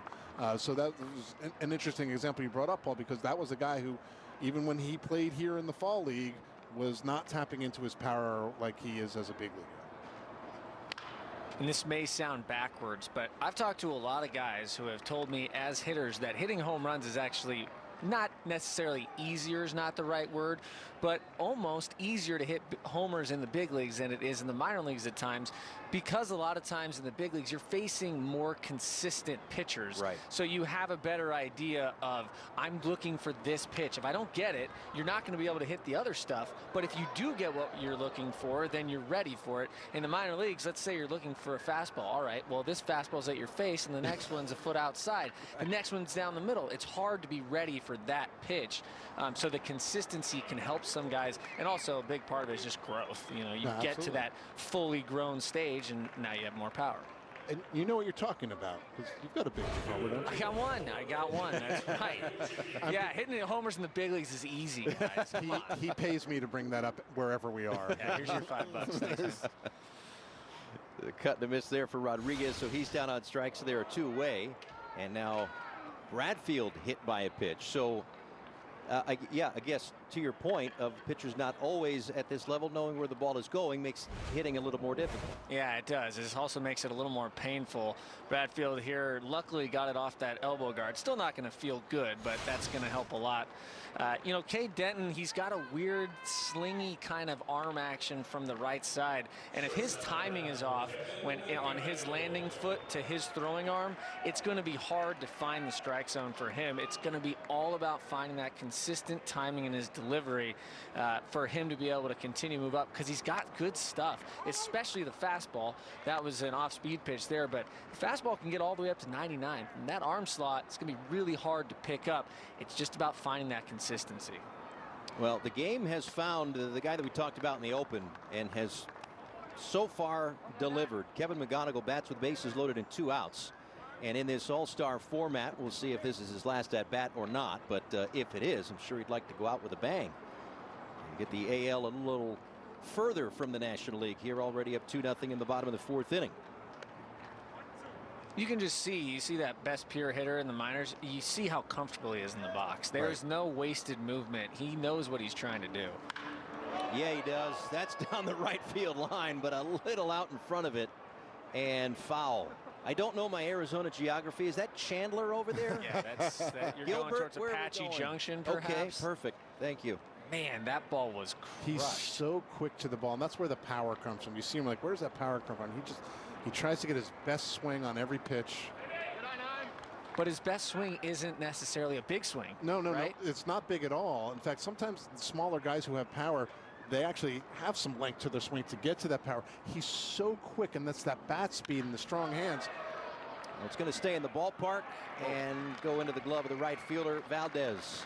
So it remains 2-0 as we roll along in the Fall Stars game in Mesa. After an intense 30-game regular season and expanded playoffs, the AFL gets set for everyone's favorite kind of final. Winner takes all. It's the AFL Championship Game, Saturday at 8 p.m. Eastern, only on MLB Network. Let's talk about your risk. Because whether it's big or small, personal, business, or financial, risk happens. That's why you need a partner that listens first and turns risky business into just business. Because risk happens. So whether you're making decisions for your business, for your people, or for your life, it's easier with a partner you can trust. NFP, the official commercial insurance broker of Major League Baseball. 2, please. Make that 3. With the Capital One Saver card, you earn unlimited 3% cash back on dining and entertainment. Are you in the spot? Get your tentacles off my 3% cash back. Perfect delivery. What's in your wallet?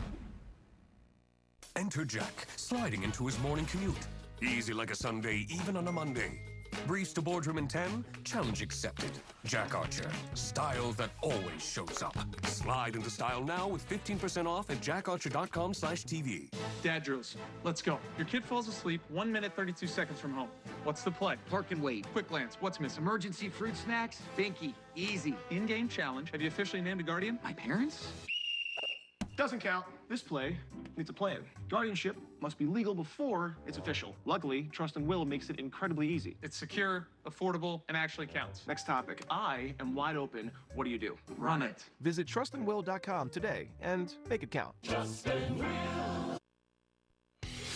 it's not just about the players in the Arizona Fall League. It's working out some different rules that may be implemented at the major league level as well, including the automated balls and strikes system. Start the game with 2 challenges on either side. If you get it right, you retain it.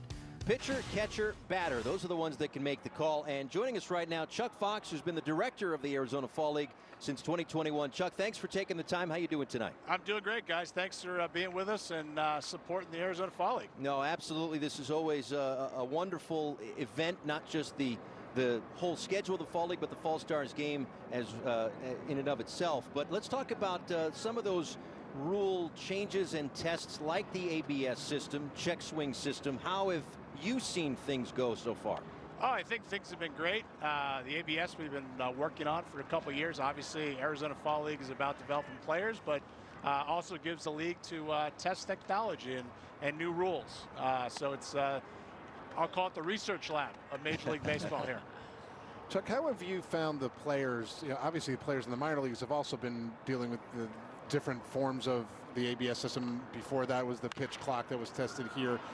How have you found the players sort of adapting and adjusting to trying things out here, the check swing thing, or even, you know, really digging into the ABS system here? I think they adjust very quickly, and I think they've enjoyed it. It's gone very smooth.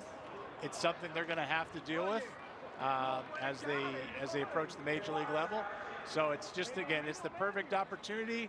It's a relaxed environment for them to learn it, get used to it, get comfortable with it, and everything's gone great with it so far.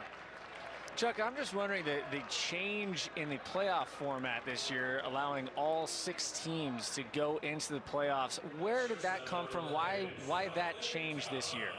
I always try to rethink some things. Fan engagement, the fan experience is very important to the league.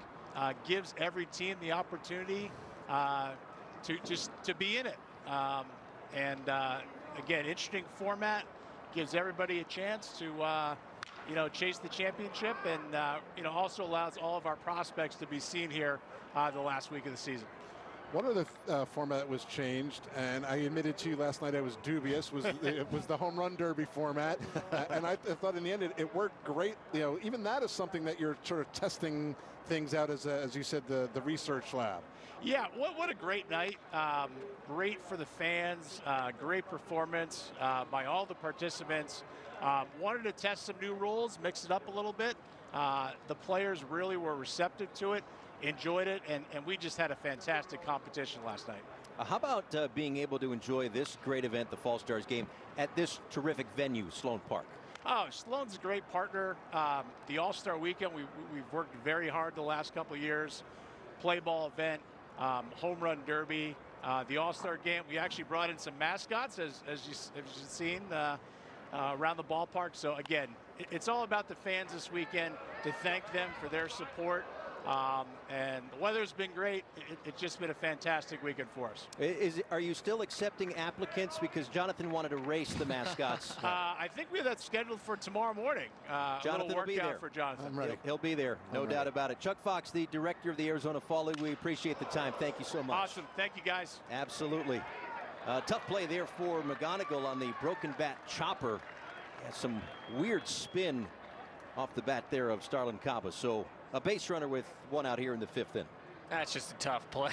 As a pitcher, you're kind of bummed because obviously you think that a ball hit this poorly should be caught. That bat goes straight back out to the pitcher. That's terrifying. But Starlin Caba's got a lot of speed, so McGonigal's going to have to make this play quickly. The ball ends up bouncing towards Max Anderson. I don't think McGonigal really knew where Anderson was there, and so ended up trying to make the play. But as that ball's just kind of tailing away from him, just can't quite get a glove on it.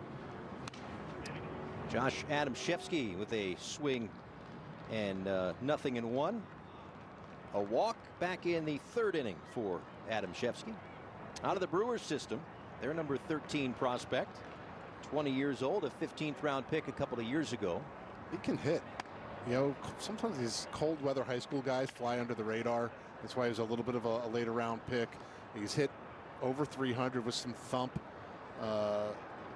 from the left side of the plate and continue to get on base and hit the ball hard here. This may annoy some people, but he's just such a Brewers guy. You know what I mean? When we watched Caleb Durbin in this league last year, he was with the Yankees, and I was telling people he's such a Brewers guy. He got traded to the Brewers. Maybe they were listening to you. And then what did he do this year? I feel a very similar way about Adamszewski. He just does so many things well. He's got good baseball IQ, and his swing is easy, it's consistent, it's compact. He does a good job of going the other way. A guy that I've really enjoyed watching this fall league. To be honest, I didn't really know about him before I worked these games, and now he's a guy that if I was building a team, he's the kind of player that I would love to have on that team. Well, Tom Flanagan, the Brewers senior VP of player ops, said he was going to see a lot of time in left field, big position for him, and that's where he's starting tonight in the Fall Stars game. Ball and 2 strikes with Caba at first base. He stays put. Ball that rattles out of the glove of Blake Mitchell, but no advance. 2-2. We haven't seen people running rampant on the bases here. No. There's been a lot of speed. Kind of surprised Caba's still there. Defensive wizard, getting the bat underneath him, but I mean, he's got the legs too. On 2-2, not moving. That one is going to get down in right field, a base hit.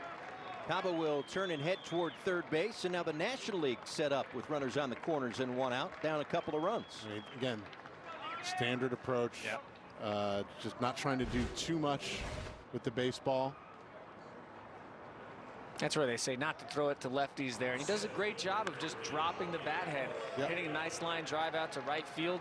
The idea, the plan was to try to get that guy to third base. Great swing there, pulling that to the right side, and you know, a job very well done. Now, if Caba had listened to us and stolen second. Well, you don't have that pitch comp system up here to communicate with the players. That's the problem. Brings up Morabito with runners on the corners. Couple of strikeouts for him tonight. Another speed guy. 49 stolen bases in 2025 at Double-A, had 59 of them last year. Among the leaders in the Fall League this year. And guys like this, they generally have a green light here in the Fall League. I'm not sure what the rules are here in terms of this Fall Stars game, but in talking to guys like Patrick Lohisi, who's leading the league in steals, and Enrique Bradfield, who's right behind him, they're pretty much allowed to go when they want. See if they can turn 2 on a tough play to the left side. That's 1, and that is all they'll get. So it goes as a fielder's choice, and a run comes in to score. A 2-1 game. Yeah, really crisp turn there at second base by Sam Antonacci. Just didn't work out. But if that's a slightly slower runner than a 49 steal Morabito, you got a nice double play there. Good pitch by Tanner Smith to get the ground ball, and Morabito just beats it out. Good solid baseball in this inning so far. Yeah. Well, if we've seen anything this postseason at the big league level, fundamentals go a long way. Oh, yeah. Do the little things right. I heard Bill Ripken, of course, MLB Network stud, said it all the time. His father would always say, you do the little things right, you never have a big thing to worry about. Straight too far from those fundamentals and you start to have big problems. I mean, I'm pretty worried about Shohei Ohtani coming up to the plate myself.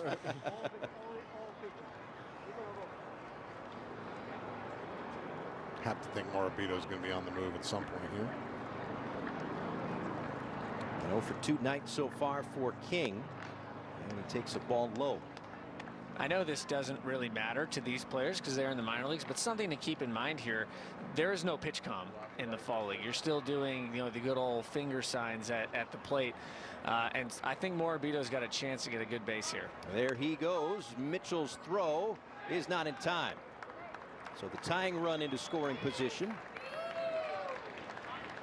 That's just, you know, when you talk about stealing bases, a lot of times you talk about how good somebody's jumps are or how fast they are at their top end speed. Morabito is one of those guys who, like you just talked about, he's so good at the whole process of stealing bases that wasn't the best jump we've seen him get, but he does a great job of getting up to top speed quickly.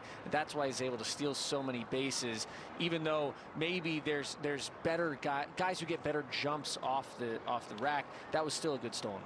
Tanner Smith, 6'6", is a little slow to the plate. I mean, Blake Mitchell's got a plus arm, but didn't have a chance. Smith fielding his position, firing a strike, but King flying down the line, able to beat that one out. Wow, that's the speed we were talking about for Seaver King. Tough year this year for him, but the fall league has been a savior. He's looked great out here, and there you get yourself an infield single. That's a really good play by Tanner Smith.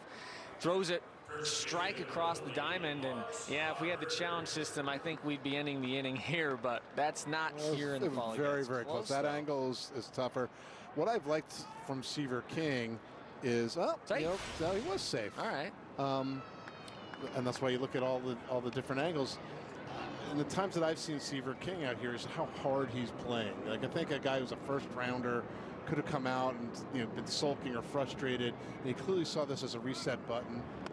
He's on the move. A high jumper in high school. Looks like a sprinter right there, getting the stolen base, and a stumble into the bag too. Yeah, a little high jump into second base. You want to make sure you don't jam a hand in there or anything like that. Everything was good till right about there, and then the dirt monster got him. Yeah, they'll tell you, when you're diving into a bag, you're never actually going up, right? You're diving down into the bag.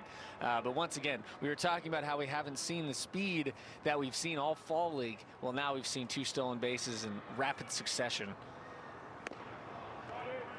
Well, also just trying to maximize what they've had for base runners, because there's been a couple of soft hit balls that have been infield singles in this inning too. Right. So second and third in a 2-1 game. Parks Harbor 0 for 2 tonight, as Smith deals outside to run the count full. He's been one of the better run producers in the league all fall. The thing that I've been impressed with is, you know, Stephen, you mentioned the raw power that he clearly has, but he doesn't seem to try to do too much. So here's a situation with, you know, 3 and 2. He just wants a base hit somewhere to get these runs in. I don't think he's going to overswing. But he does come up empty right there for the final out. National League gets a run back, 2-1, as we are halfway home in Mesa. Big strikeout to strand a couple of runners in scoring position.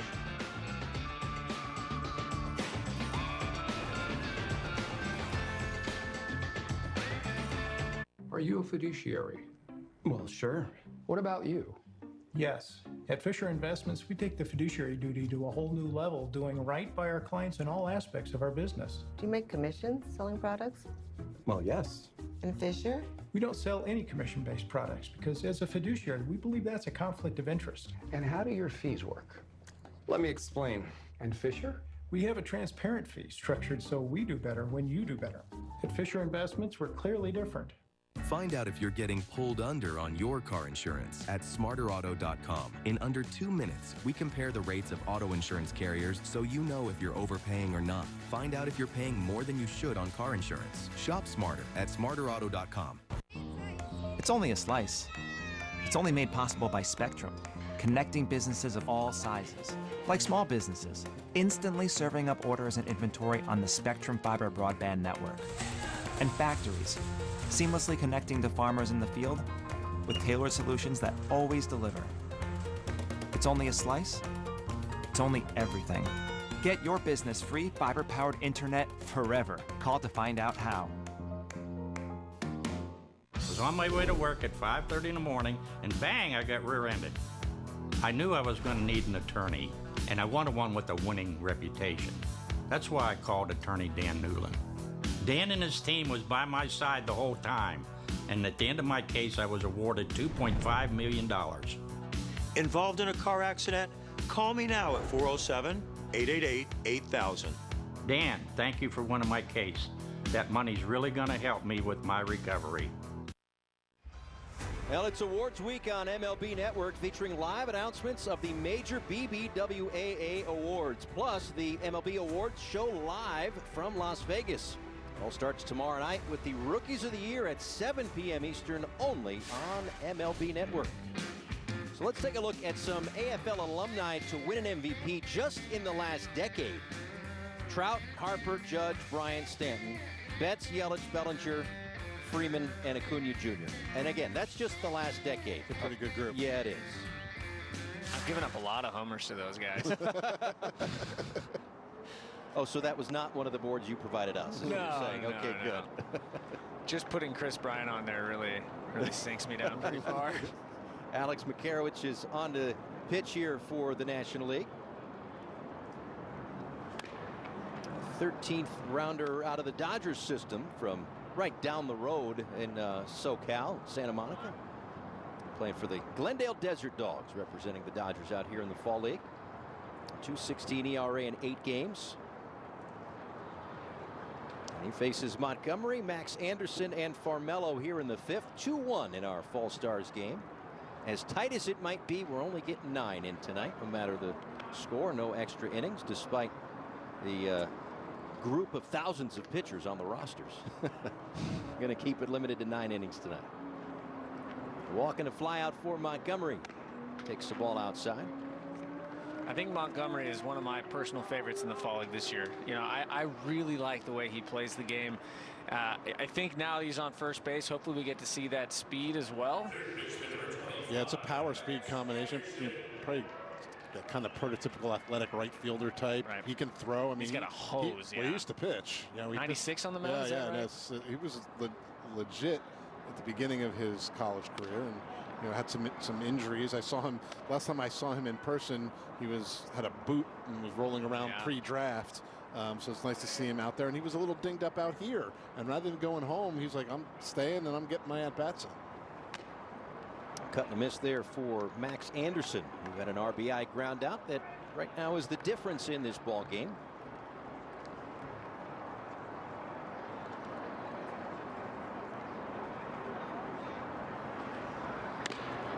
Another one misses outside. I think Max Anderson is one of those guys that could end up surprising people with the power that he's got, but just in general, the swing being as compacted as it is. You don't expect that from a big guy like him. And this is not, hey, you didn't get enough time during the season this year, so we're going to send you to the Fall League. This is a, hey, you're at AA and AAA. You played 122 games. Now get out to the Fall League. And for me, more finishing school for him than most other guys. They wanted a little more look to see if they might be ready to plug him into the lineup. And for me, the answer is yes. Tapper up the third base line is foul. With a Dodger pitcher on the mound, it certainly would make sense to look at the prospects of what is still coming for the Dodgers. We know that they are not shy about spending money on a free agent, but about developing their own talent, whether those are guys that they can plug into spots or whatnot, or package in trades to bring another superstar. Well, the crazy thing is, if you look at this list, and DePaula, was supposed to be here and then was a little dinged up, so they shut him down. I think it was a hamstring issue, is that a number of those players they acquired in trades. Yeah. So this is a team that can do whatever they want at the big league level. And they still will make sure that they bring in Zahir Hope they got from the Cubs. I'm such a big fan of his. He was in the Fall League last year. Yeah, Jackson Ferris. Also, Zahir Hope is tremendously talented. They got a guy from the Reds, Adam Saranowski, who's a little lower down, who they're great with working with pitchers. So it won't surprise me when we start hearing his name in a little while. And the Dodgers are one of those teams that, they're calling to make trades and they're getting big league pieces. And they're like, hey, how about you throw in this guy too? That's where I end the conversation, because but they do such a good job of bringing in this talent, and then their player development system teases the maximum ability out of it. Well, Makarowicz really tied up Anderson right there. How many times do you remember a team winning the World Series? I mean, especially twice in a row. That's probably zero. But then also having the #1 rated minor league system. No, it's so hard to win at the big league level and have continuity in terms of your farm system. And the Dodgers do have the ability to fill whatever holes they want financially at the big league level, and then that can cause a little bit of a pool of talent. But most teams can't do it forever. We've seen teams like the Yankees or the Red Sox cycle in and out in terms of how good their farm system is. And then you have the smaller market teams like the Rays or the Guardians, who have found a way to compete at the big league level and maintain that farm system. And that's a whole different set of challenges. But for the Dodgers to keep being able to do it, it's really impressive. I know people might not be thrilled with the empire they've built, but boy, they do it. They just do it right in every facet of the game. Well, it's a little bit like what we were talking about with guys like Miggy Cabrera and Aaron Judge. They can do it with the farm system and the payroll the same way that those guys are doing with the homers and the average. Like they're unicorns in that sense. You don't see a lot of teams able to do that. No, that's true. And then when they do get those guys to the big leagues, they can keep them forever if they want, if they so choose. The Mariners, another team. We're looking at Johnny Formello right here, with a really strong farm system right now, and they're winning. Whether they can keep it going, we'll have to see. Towards center field, drifting back is Morabito. He's got room to make the catch. Tagging and heading toward third is Montgomery. So it was a lengthy list. 21 players from the Dodgers and the Blue Jays that at one point in time had passed through the Arizona Fall League. And a number of players on this list, they're not just, the 26th man on the roster. Right. These are impact players one way or another. A guy like Will Smith, who's only the hero. That's all. Yeah. Max Scherzer is actually in the Arizona Fall League Hall of Fame already. Yeah. Still going. And, I've been going on a limb here. Might make it to the other Hall of Fame. He just might squeak in. Yeah, I'm not sure. Yeah. And I think there are 4 current members of the Baseball Hall of Fame who played in the Arizona Fall League. So you're going to see more of that as time goes by. Derek Jeter and Mike Piazza and Todd Helton. Yeah. Well, we talked about Terry Francona before, and when Francona was here, he managed Michael Jordan, and it was in '94 that Jordan and Jeter both played in the Fall League, and that's kind of where their relationship began. So another ABS challenge here. I'll be honest, I've lost track. Feels like more than 2 tonight on either side. So they must have retained along the way. So they're doing 3. Okay. And they're also, but that includes the check swing challenges, which you have not seen any of. Are they set up here for the check swing challenge? I think that's only Salt River Field. Okay. I'm not sure. Yeah. Either way, it's in the Fall League, which is another element to this whole thing. It's another.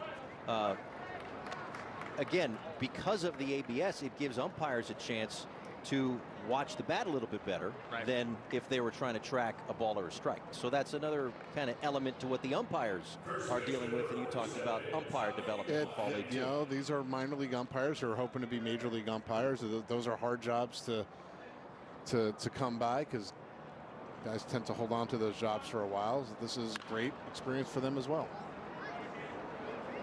And it's interesting the rule changes that have happened in the Fall League that translated to the big leagues. Obviously, the pitch clock is probably the #1 that even with the ABS system coming in, that is going to change some things. And one of the things I love to think about is it gives the opportunity for hitters who, to be fair, and pitchers who have complained about, you give up a home run to a guy, let's say, and you say, man, it should have been 1 and 2 there, and I wouldn't have thrown that pitch instead of 2 and 1. And it does make a huge change in the leverage of the at bat. Oh yeah. From 1 to 2 to 2 to 1, and we could see that having impact in huge moments during the Major League season this year. And I'm really excited to see that. I'm curious to see how it's going to be implemented. Who's going to be allowed to call the challenges? Veterans, guys have good approaches, but only the catcher, how they're going to decide, because it's only the pitcher, catcher, and hitter who can challenge. It can't come from the dugout. It has to happen almost instantaneously. So teams are going to have strategies about who can do it and when they're going to employ the challenges. Tommy White fouled this one off his toe there. And when you say immediate, earlier in the fall league, I saw a player go up to touch his head and then hesitate and then go up. It was literally just a hesitation and then up. Umpire said, no, you can't. That's too late. It has to be an immediate reaction. As you see, Tommy White, hopefully it is knee. Yeah, I thought it got more toe, but it bounced up and got the knee. It's a big man. Baseball's probably dented.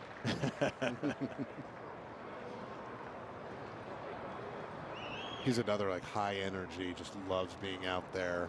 You can tell during batting practice today. He's having a good time. Yeah, he's having a good time. I interviewed him for the Pipeline podcast. Shameless plug. You can hear that on our next episode on Tuesday. But he was just great to talk to. And just the way that Ayers knocked that one down may have saved a run. Some funky spin. He got a little glove, maybe some mask. Didn't know where it went. Use your head, kid. That's it.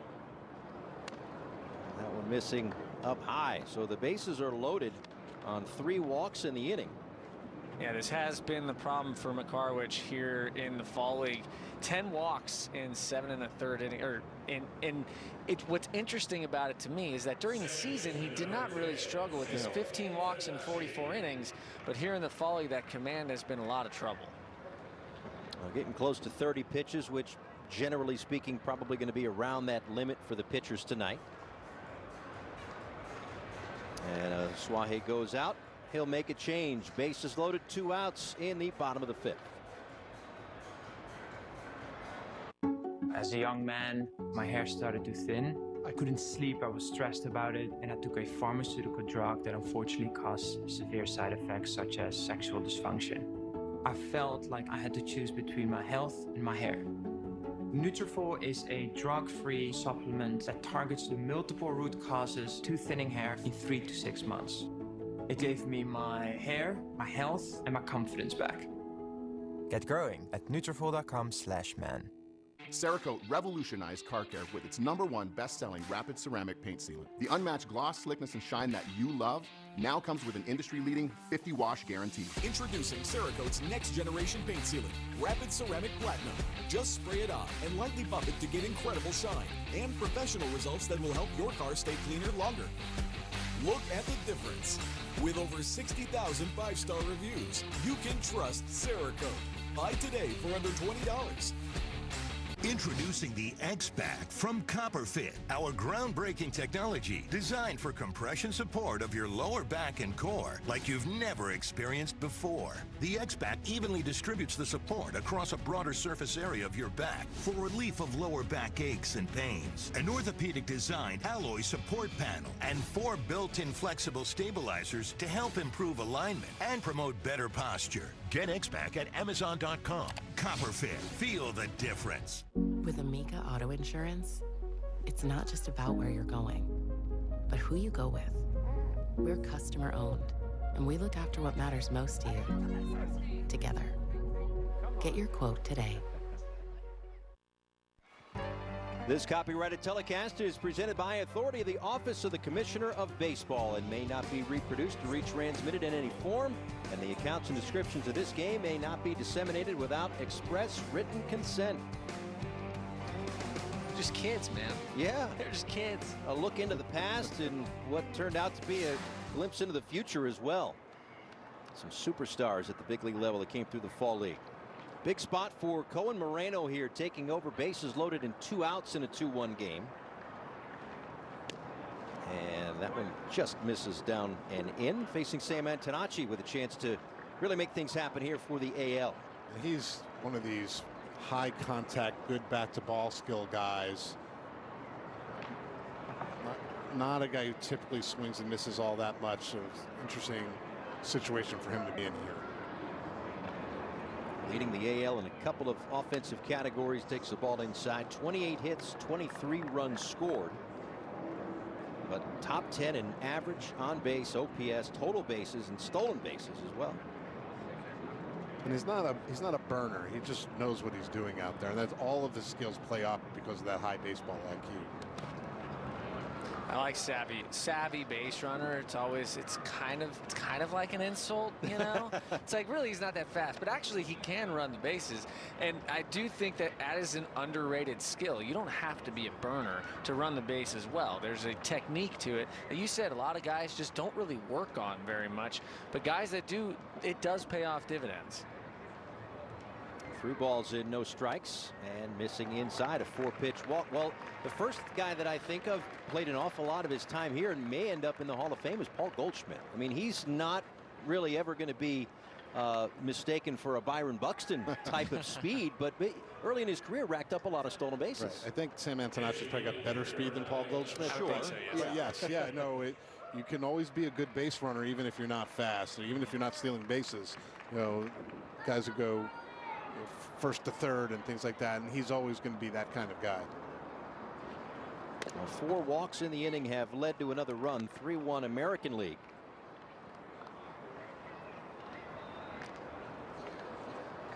And that's Rowdy Rodriguez, who had a more conventional RBI, a single earlier in this ball game.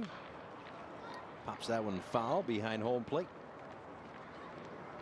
Ribby single in the second, a strikeout in the fourth.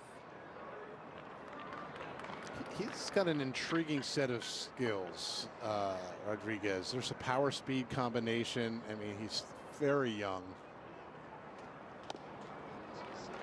The Angels, you know, we always hear about the draft guys that they move really quickly, but they will push their international signings pretty quickly also. But he can hit the ball very hard and has a bunch of tools. I'm curious to see what happens for him after this fall league experience. So there's 2 different kinds of players that you really get used to seeing. You get used to seeing high floor guys and high ceiling guys. Rowdy Rodriguez is a high ceiling guy. You don't really know where he's going to end up, but if he gets to his potential with that power speed combo, he could be a very special player. Takes that one outside, and another walk this inning. A total of 5 for National League pitching. Yeah, this is one of those things that unfortunately we see at times in the fall league. A lot of young pitchers trying to get consistently into the zone and just not able to get there. With Moreno here, it's about rebuilding that strength and finding the zone here. With Enrique Bradfield Jr., he's not necessarily overly aggressive. He's going to make you come into the zone. That's a good first pitch right there. It's nice to have a secondary pitch that maybe you can go to get off of your fastball and then get back to that pitch. Especially if you're not commanding the fastball. Right. Bradfield takes that one inside. And for Moreno, it's actually different because it's a changeup for him. It's really mostly fastball changeup.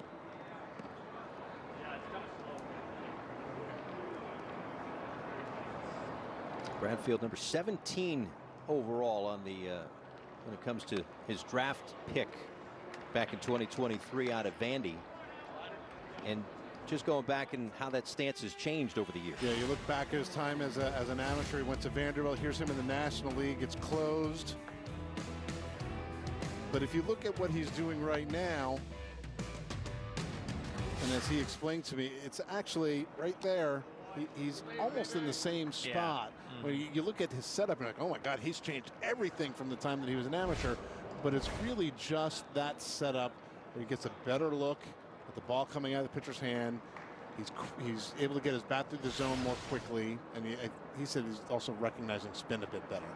So obviously it's an extreme case here, but even Alex Rodriguez would always talk about how he wanted to get both of his eyes on the pitcher, and so he would do that by putting his bat out in front towards the pitcher and then squaring his eyes up on that bat.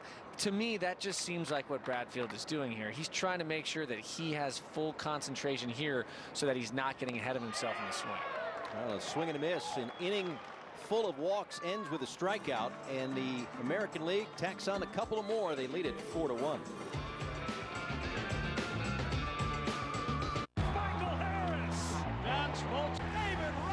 Baseball's best from past and present are about to collide on the links. Introducing the inaugural Capital One MLB Open at Shadow Creek in Las Vegas, where baseball legends and current stars tee off in a unique head-to-head competition. Hosted by Mookie Betts and Matt Vasgersian, the inaugural Capital One MLB Open, Tuesday, November 18th, 9:30 Eastern on TNT. Compliments of the chef. Oh? He was so glad that he had emergency roadside service with Geico. And since they saved his bacon, he presents to you a bacon tart flambe. With Vic. Mate, look, I don't need special treatment. I'm just happy that he's happy. You're too humble, Mr. Gecko. Which is why we also present to you, and I don't need special treatment, run-of-the-mill grilled cheese. Oh, now we're talking. Yes, we are. Okay. Get more savings in service. Get more with Geico.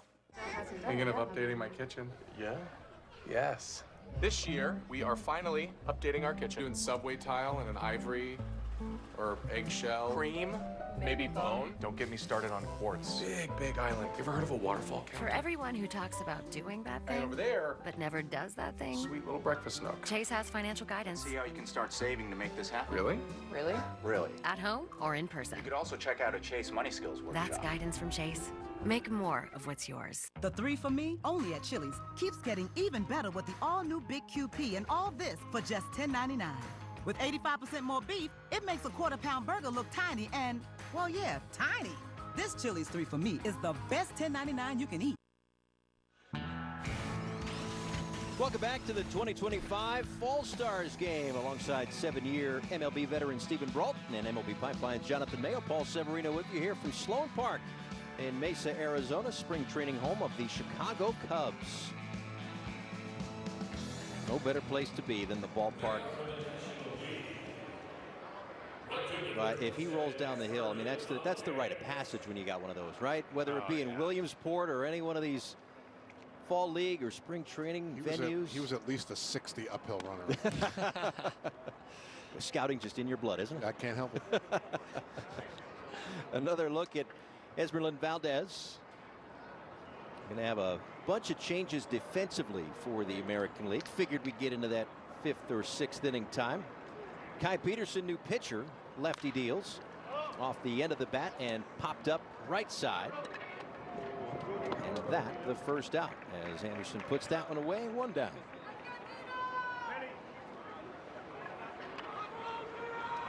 A look at Kai Peterson, 20th rounder back in 2023 at Citrus Heights in California, representing the Toronto Blue Jays, who are also on the Glendale Desert Dogs, along with the Dodgers. That's got to be rough. Contentious. I don't know that they had watch parties. Yeah. I'd have watched them all go at it, maybe, as that series was going on. Yeah. Alfredo Duno will pinch hit here. And another guy who, coming into this one, I was at least, you guys have seen quite a bit of him already, but Cincinnati's number 2 prospect, number 48 overall. Catcher takes outside. Stephen was talking about when he played, it was largely older players, and we've seen the league skew younger. Duno is yet to play out of the Florida State League. He missed almost all of 2024. But man, I'm all in. He's 19 years old. He's 19. We got a pitch clock violation here. Interesting, because before pitch clock violations with nobody on base, that would be nothing. Right. Then they go to the ball, but times they are changing. Well, he kind of had trouble getting off the mound there. Yeah, it's a little trip up. We didn't get to see Duno swing the bat, but he is a large young man, and he's still a teenager. It's ridiculous raw power to all fields, learning behind the plate. Well, let's take a look here at the Reds that are represented in the Arizona Fall League. Rhett Lauder was selected to this game, but unable to participate, but still number 5 of the Red system. Cam Collier on the roster as well.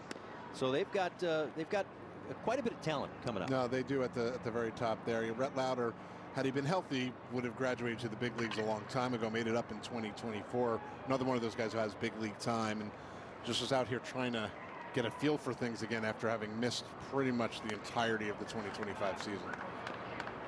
Another Red, Leo Balcazar, is at the plate right now. Balcazar's had a nice fall. He has. He's impressed me a little bit. I think he's probably more of a super utility type, but I think he could help a winning team. I agree. I've seen him both sides of the ball. Yeah, I've seen him at second base and at third base, and both places he looks very comfortable. I think for me, when you talk about what he was able to do during the season, 126 games, he hit 263, he has 720 OPS and high A and double A. That's not going to blow you away, but at the same time, you combine that with the defensive versatility. And as Peterson, that's going to be a balk with a runner on base. Another time that looks like that cleat is sticking in. I can only imagine, based on what he's doing now, that the hole that's on the mound is not what he's used to, and so he's clipping that front spike on the delivery coming through. Now he's hitting himself. I don't know. Yeah, That's I'm odd. not sure what's going on there. Rare to see it once, but to see it twice. Well, he's got that kind of herky-jerky rotational delivery, and so when he comes back through, he's kicked himself on the knee twice. Like what I said, if that side of the rubber that he's always on is especially dug out in a way that makes it hard for him to get to his position, that's not good. However, if your delivery causes that kind of problem, it's something you're going to deal with. So let's take a look there. And yeah, you see that spike just kind of clipping the back leg. I think I did that maybe once or twice, but I couldn't tell you exactly when. Is that just part of a way to just get more deception, I would think, right? Yeah, it's probably one of those things where it's hard to get away from something that's just for whatever reason the way you throw. Right. And so if that's the way he's always thrown his entire life, you see his heel kind of turned away from home plate and he really rotates in. It's a very quick motion coming back around. So yes, it definitely increases deception, but that's going to be hard to consistently get through in the delivery. He's got to rely on that and command, because it's not wow stuff. But this is a nice battle here, and this is what I think Balcazar brings to the table. Of a professional at bat, deep counts, make a lot of contact, and draws the walk. Back-to-back free passes. Has been something that Peterson has struggled with. And with that kind of delivery, it's going to be difficult, but you have to make a decision. Does the deception make it worth it? This is somebody we want to talk about. Yes. Charlie Been waiting Condon. for him to come into the game. Yeah, he will take over here and pinch hit. Number 2 prospect in the Rockies system, 61 overall in Major League Baseball. And a former number 3 overall pick, lines one right to shortstop, and a double up. Duno. Well, what we do know is that will not be reviewed. Nice. And I will see myself out with the break coming up. A double play to end it. Both the inning and perhaps my night. We'll be back after this.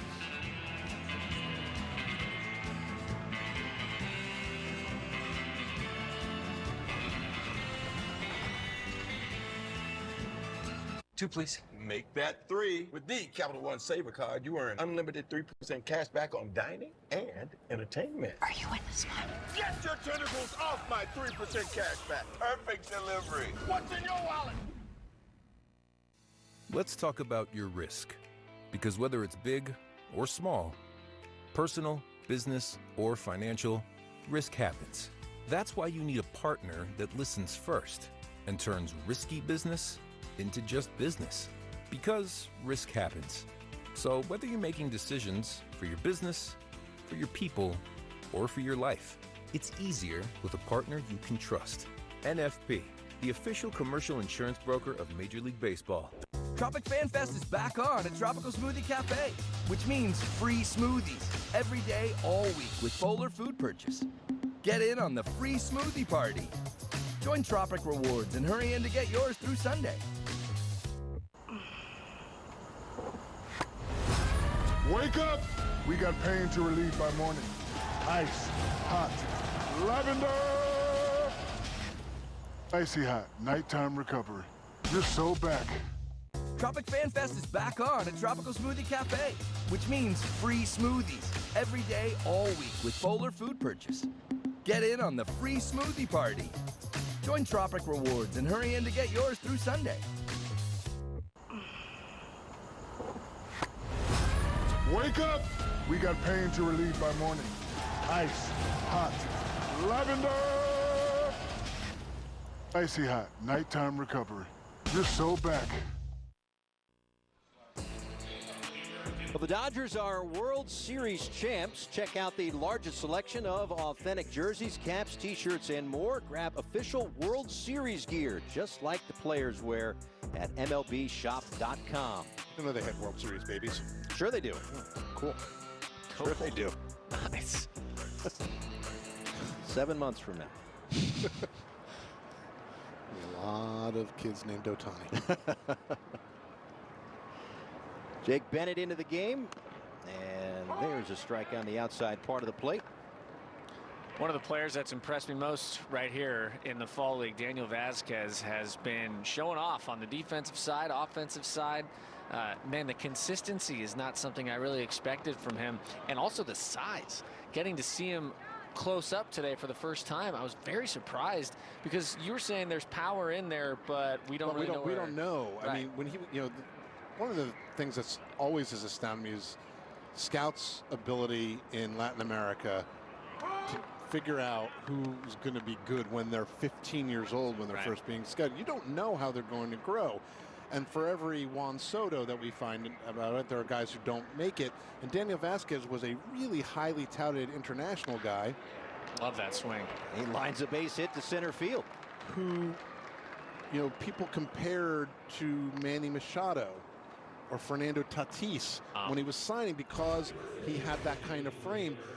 And year after year, he's been an unbelievable defender with zero impact offensively. And what's been interesting here, as we take another look at that swing, is that he's been hitting the ball hard. That was 107 miles an hour off the bat, and he's been driving the ball. I saw him in a game where he homered. It's maybe starting to come, and his body is finally sort of catching up to the projection a little bit. Now, this is a really small sample. Of course. In the Fall League, you always have to take things with a grain of salt, because it's a hitter-friendly league. But his physicality and his ability to drive the ball have surprised me as well. I think that swing is perfectly indicative of what has surprised me with him. That's a pitch coming into him down right at the knee, maybe even a little bit below it, and he's able to drop the bat head and hit it hard, 107 off the bat, to the right side of the field. Yeah. That's impressive, to be able to get inside of that ball and still hit it that hard that way. And those are the kind of things he showed off a little bit. And like you said, small sample size, but still, he hit 260 during the season in 116 games, but we haven't seen that power. Here, 5 doubles, 2 home runs, a .487 slugging percentage. That's different. No, absolutely. In the 260, it was a bit better this year during the regular season than it ever had been before. So maybe this is a natural progression. We're going to look back, and this is when, Daniel Vasquez started figuring it out. Well, 21 ribbies, third most of any hitter in the Fall League, 342 batting average and 11 stolen bases. So yeah, certainly finishing his 2025 strong. Stanley Tucker out of the Red Sox system. Swings and misses. Bennett picks up the strikeout. Well, a closer look at Jake Bennett, what he's done so far here in the Arizona Fall League. ERA right around 4.5, right on the button, actually. It's thrown a good amount of strikes. The innings total is nice. He missed all of 2024. He had Tommy John surgery, so I think he's still coming back.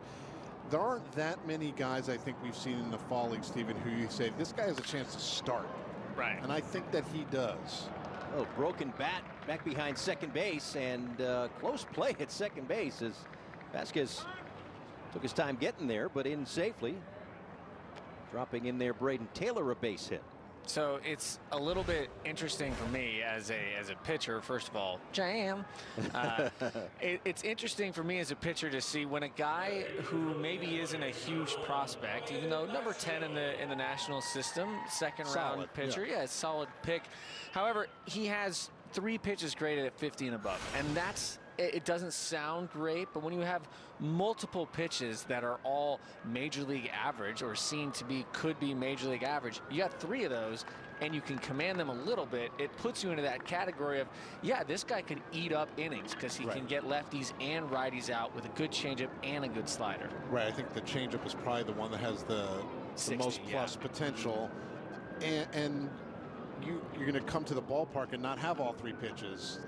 So if you can then have 2 of them because you have 3 or 4 to choose from, and maybe his ceiling is somewhat limited, right? He's not going to front a rotation in all likelihood, but as you said, a big lefty who can eat up innings, you don't see too much of that anymore, so there is value there for sure. Nice job by Duno to pick that one out of the sky and keep the runners at first and second with 1 away. Yeah, one of the things I've noticed with Duno is he moves good for his size. He is athletic, and he's still learning back there. The Reds have raved about his ability to work with pitchers in a call game. Skills that you don't see from young catchers. That one ate him up a little bit. Well, he kept it in front. The only problem was it bounced into no man's land, so both runners move up. Duno, the kind of guy, he came in this year and he's so young, 19 years old, and one of the biggest benefits is that one just takes a terrible hop, is that he is getting to work with older pitchers and kind of start to learn how pitchers in the higher minor leagues really like to go about their business, learn the pitch calling, learn sequencing, and even though the offense really hasn't taken off the way that, of course, everybody would love to see, even though it has been pretty good lately, he is getting so much work on the defensive side too. I talked to him last week. You know, he's one of those guys who's not worrying about his results here, right? He's just getting the work in, and judging by how he was swinging the bat the last couple of days, it's like, oh, he's starting to figure it out. He made adjustments, and just seeing that kind of pitching on the regular is going to be huge for him. He probably just takes that next step up to high A Dayton in the Reds organization. Ryan Flores out toward center, and Ugueto is there to put that one away. A runner stranded, a 4-1 lead for the American League here in the Fall Stars game in Mesa. T-Mobile is the best place to get the powerful new iPhone 17. Hold on. Is this big enough? Is what big enough? I sure dance. I mean, you gotta feel it. 4 iPhones, no trade-in. I got rhythm. Get fired up. At T-Mobile, get 4 iPhone 17s on us. No trade-in needed when you switch. Plus 4 lines for just $25 a line. I'm gonna do a flip.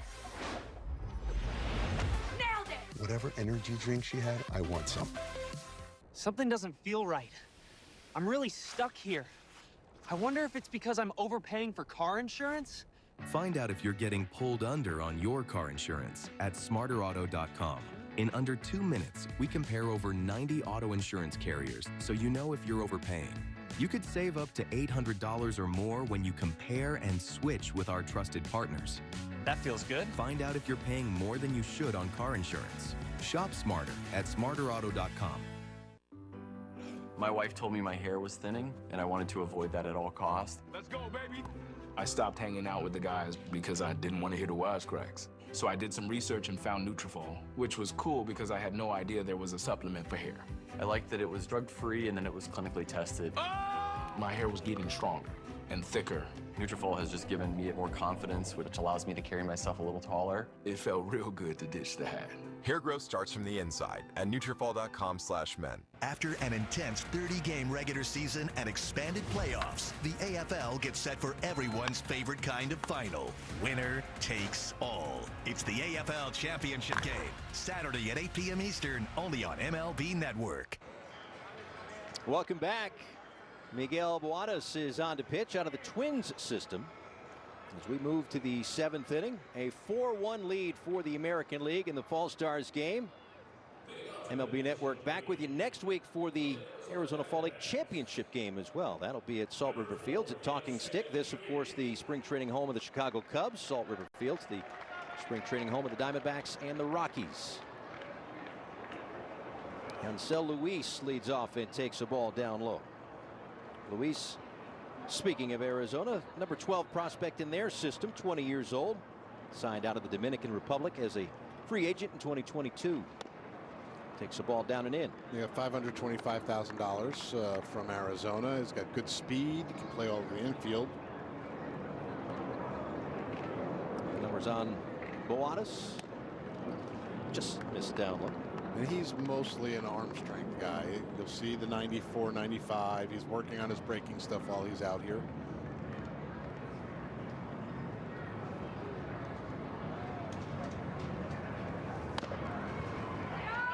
And missing with ball 4, so a leadoff walk.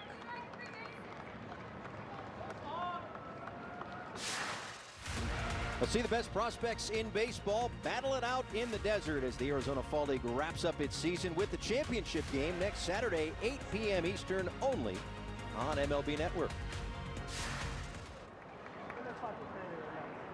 Patrick Cloizzi took over in left field and takes the ball down and in. Speed. That's the name of the game for Patrick Cloizzi. How fast can he get on first and then to second and then to third? Yeah. It is. I swear, every time he gets on base in the Fall League, it's the first 2 pitches he's gone. Well, he was the guy, as that one is just fouled outside of first. I mentioned earlier, looking through the notes, I see somebody with 79 stolen bases. Yeah, it was him. 79 stolen bases. Yeah, and he's got 21 in the Fall League this year, and it does seem like he is a guy who knows how to use his speed, and I think that's really important. Is it's not just a tool that he doesn't know how to get to. Obviously stealing bases is part of it, but he does a good job of hitting the ball on the ground when he needs to and going the other way so that he can really get to that speed and use it for his game. And he's not, if they were to race, I'm pretty sure Enrique Bradfield Jr. wins a straight race. I don't think Pat Clohissy is like that 80 kind of runner. Right. But he is plenty fast and very aggressive with the know-how of what he's doing. It's an interesting sleeper prospect because he went to St. Louis, had a big year at St. Louis, and that's how he ended up on the Braves as an 11th round pick. We're not going to get to see him run the bases this time. Called strike 3 for the first out here in the 7th inning.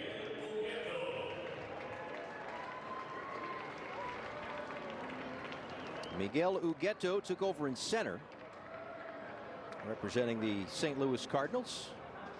Free agent signed internationally out of Venezuela back in 2019. Fouls it straight back. I'm going to be completely honest here. So he was Rule 5 picked by the Cardinals in the AAA phase. Minor league phase, yeah. And I still have no idea how that happens. I don't understand what that means. I don't get it. I don't want to explain the minor league phase of the Rule 5 draft, because I'd like to keep some viewers. I mean, and listen, I cover the Rule 5 draft every year. I love the Rule 5 draft. You find players from everywhere. Yeah. So I'll put it this way. You know how the major league phase works. Correct. So now translate it down to the minor leagues. You can put a guy like on a AAA roster at any level, from any level, but you can pluck him from any level. You don't have to hold on to him. So if you take a guy in the minor league phase, he's yours. At the major league phase, if you don't want him, you send him back. Correct. Yeah. So you're taking a flyer on a guy that they just decided was so far away that you're going to give him a chance to develop in a new system. Sometimes a change of scenery helps. He's swung the bat well here, actually. He is. Lifts this one to right field, and Rodriguez runs out of room. And 328, 2 doubles and a homer, 14 RBIs. Well, I mean, that's going to get you noticed at least. Unfortunately, there's a lot of free swinging there. There's a lot of chase, swing and miss. So if he can get to the power, then you love to see it. The problem is it's hard to get there if you can't force pitchers into the zone.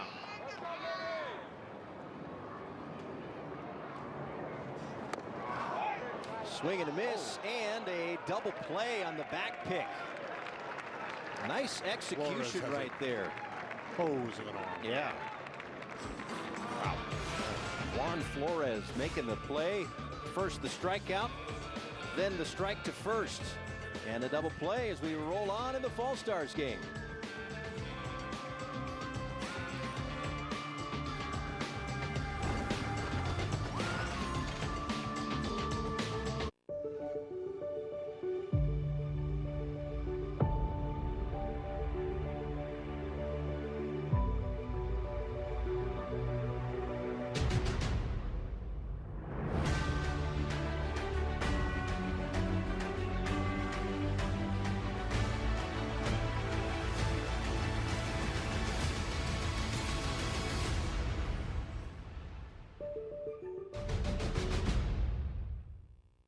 Introducing the all-new Mobilizer compression socks from Copperfit. Easy on, easy off compression socks that reduce swelling and relieve tired, achy feet with built-in arch support technology for targeted relief right where you need it. I thought all compression socks are the same, and I'll tell you, it's a world of difference. No more pain, no more achy feet. These are the socks to wear to help keep the energy going. Now, Copperfit compression just got even better with energizing blue infrared fibers woven into soft, breathable compression fabric to help boost circulation, reduce swelling, and relieve pain. 2 breakthrough technologies combined to give you soothing foot relief all day, every day, so you can stay active. Get your Mobilizer socks now at mobilizersocks.com for as low as $19.99. Plus, your shipping is free. That's right, free shipping. Nothing compares to Copperfit Mobilizer socks. You have got to get these. Get yours now at mobilizersocks.com. The 3 for Me, only at Chili's, now serves up the all-new Big QP for just $10.99.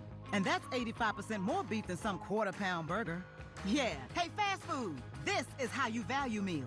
This Chili's 3 for Me is the best $10.99 you can eat. Pitch, Hit, and Run is the free official MLB skills competition for baseball and softball players ages 7 to 14. Host a local competition next season to give the kids a chance to make the national finals, the 2026 World Series. Visit pitchhitandrun.com for more details. Another look at some of the great studs that have come through the Arizona Fall League and not just made it to the major leagues, but become absolute superstars in the major leagues as well.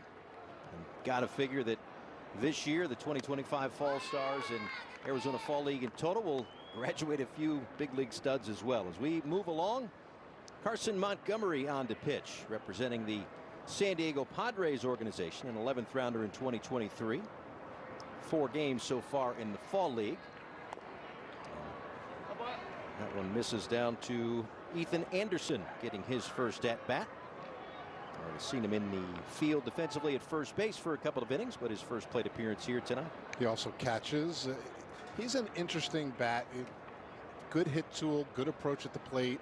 I think his future as a major league hitter is going to another pitch clock violation from the mound is the power. Will he get to enough power to be to be a first baseman every day? The catching is still a work in progress. He didn't catch a ton. He he's a year behind Kyle Teal at University of Virginia, so he didn't really catch much at all. And then his draft year, he did catch more, but it wasn't all the time because Virginia's trying to win games. So it's not like learn how to catch while we're trying to win a championship. And the Orioles are continuing to give him reps at both spots. It's also, you have to just be honest with the situation there. Adley Rutschman in front of him, Samuel Basallo. I mean, he is one of the guys that the Orioles are hoping is going to be the next big thing. And so there are people in front of him. He has some time to develop. He's 22 years old. And coming out to the Fall League this year, he has played well. He's hit well. 313 with 6 doubles and a home run. That's what you want to see. I think for him, you want to see that slugging going up. You want to see the extra base hits. Only 4 home runs during the season this year in 90 games. And so now it's going to be about what is he going to be able to do to make himself stand out in a very catcher-heavy organization with the Orioles. Right. Catcher and first base heavy. Right. Yeah. Comes up empty there. A strikeout for Montgomery, one away here in the 7th inning. Pretty good pitch there. Little accidental backdoor breaking ball that really works more on the speed than on the movement of the pitch. If only you could teach that one, right? Oh, absolutely. Hardest pitch to hit in baseball. Also, hardest pitch to throw, really. Antonacci out toward left. That one will stay up. And there are 2 quick outs here in the 7th inning. It's a good swing. Fought it off on the inside. Actually drove it pretty well out to left, and it just carried all the way to the left fielder. It's the old spring training double right there. Crushed it, but you don't have to run the bases, so it's victory all around. 2 away, and that'll bring up Rowdy Rodriguez, who has a couple of RBIs in this one. One on a base hit, another on a walk in that wild, and I mean that in a pitching sense, in that 5th inning with what do we have, 5 walks that inning, led to a couple of runs. A 4-1 lead for the AL And this one a bouncing ball just past the dive of O'Ray. And a base hit for Rodriguez. He's got a couple of knocks tonight. It's been a really solid approach. You know, I think sometimes you see a guy like that, raw, toolsy, in a setting like this, he swing out of his shoes. He's got some raw power to get to, and you know, he draws the walk, seeing pitches, goes the other way. Seeing him take batting practice today, he's the kind of guy you can tell he's got a lot of that fast twitch in him, and there's a lot of explosive movement that he's got that you can't really teach or coach. It's just something that he has that if he can develop into maybe a little bit more power, especially, he would be a steal. Yeah, I mean, and it's in there. He got to it somewhat during the year. Able to corral that one at first base. Collier. Glove save and a beat. Yeah. Kept that one from getting away and keeping Rodriguez at first base. Collier's still learning how to play first base. Primarily a third baseman. Was going to play first base full time in the Reds organization and broke his thumb on a tag play at first base early in spring training, as if to say, I don't want to play. I don't want it. No, he was fine with playing there, and now you know he's still getting reps at third all fall. He's kind of been going back and forth between the corners. Check down at third. They say he went around. I'm still enticed by what Bradfield brings. And, you know, it's funny because the beginning of the fall league, he was hitting really well, and that's why he was able to get so many stolen bases. It's slowed down as he's been getting on base less. That's a good pitch right there. It looks like we are going to get a challenge. But that's the kind of thing, in order to use the speed, you got to get on. Yeah, absolutely. Another look at the ABS challenge system here. That one got that corner down and away. So we move along to the 8th inning, a 4-1 American League lead in the 2025 Fall Stars game in Mesa.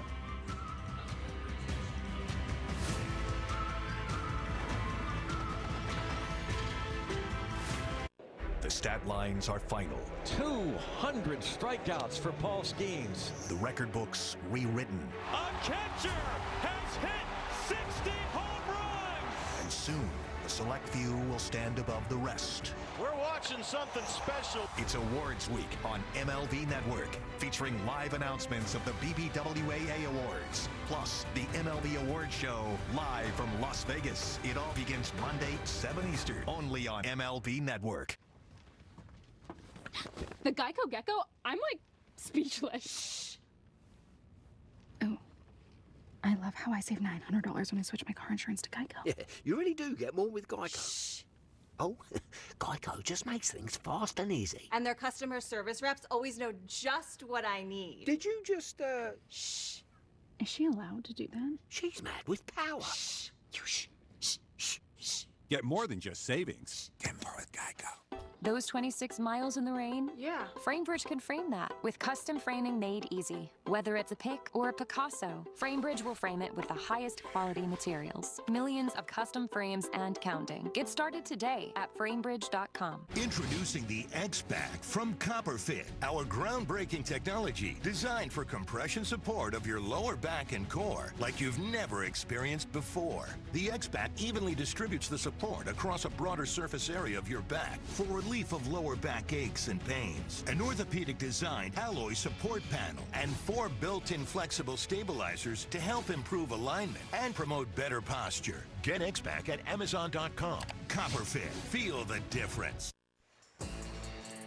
Well, last year, the Arizona Fall League saw a bunch of stars. And again, that's a theme here. But Drake Baldwin, Ryan Berger, Jack Caglione, Caleb Durbin, really a stud, was a member of the Yankees system last year this time, and certainly a great year with the Milwaukee Brewers, and of course Nick Kurtz on that list. How about the strong possibility that both rookies of the year were fall leaguers here last year? Yeah, that's pretty good. It's insane, especially with what Kurtz did. I mean, he just absolutely destroyed Major League pitching. And it was funny because we knew the power was there, obviously, but for it to come that quickly in the major leagues is very rare. Yeah, right out of the gate. And, you know, we saw him here in the fall league last year, got here a little late because he had gotten dinged up during his summer debut, and it was actually a little surprising that they sent him. But the A's do not shy away from getting guys to the big leagues in a hurry. Jacob Wilson got there fast, you know, and I think they had an inkling that he was going to get there pretty quickly. That one to third, and O'Ray retired. His first plate appearance tonight, goes 5-3. Well, you mentioned Kurtz, and it didn't take him very long to make Major League history and join one of the more elite groups. Guys with 4 homers in a game. Oh, this is what you meant by destroying big league pitching. Yes. I see, yeah. 3 to the Crawford boxes, too. I mean, I think that really hammers it in. That ball's that's hammered as well off the bat of Cam Collier into right field. Hit it so hard, he's going to have to stay at first with a single. That ball was laced. Cam Collier, that's what he's there for, right? He can do that, you know. 113 miles an hour off the bat. You know, the power really started showing up in 2024. And then this year, because of the injury, it just hasn't really come back. But he can be really short to the ball, and he can barrel it up like that. It's kind of crazy seeing Valdez staying in this game, going the distance after playing in the home run derby last night. So many swings. Bounces this one right side, and a tough hop there at second base, and it's going to trickle into right field. Tucker got there, but maybe an in-between hop at the end. I'm not sure, but it gets into right. Now the National League have him on the corners. Now it looked like that last hop there just kicked up higher than he thought it would. That's, you know, that's why they tell you if you have the opportunity, you need to be getting in front of the ball. This one looked like it was straight into the glove, and you see that last hop just goes right over the glove, kicks up a little bit right there on the extra spin. And that's going to happen when a ball gets hit straight into the ground. You can't really tell exactly what it's going to do. You just got to get in front of that one if you can. You know, Stanley Tucker's actually looked pretty good at second base this fall. He's a natural outfielder who has played some second base. So maybe there's just a little bit of the inexperience that showed through there. There was not an easy play because I think maybe the top spinner would have you, but he's still learning there. Well, this is kind of what we wanted earlier, right? To watch Duno swing the bat. Yes, he was trying to tie the game right there. Yeah, he does not get cheated with his swing, but he's got a really good approach. Walks a lot, doesn't strike out a lot. I mean, it's a lot of really good ingredients that should bode well as he moves up the ladder. A 19% walk rate.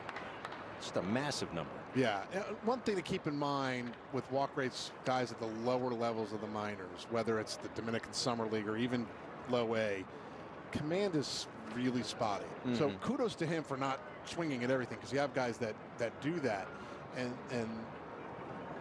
he clearly waits for his pitch, which is why the walk rate is high and the strikeout rate is low. Bounces this one to third. Another funky hop there. That's 1 and 2. So they go around the horn for the double play to get out of the jam. And it remains a 4-1 AL lead here in the Fall Stars game. Stuck with it to go 5-4-3.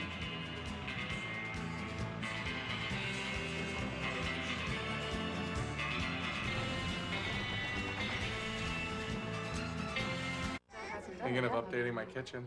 Yeah. Yes. This year, we are finally updating our kitchen. Doing subway tile and an ivory or eggshell. Cream, maybe bone. Don't get me started on quartz.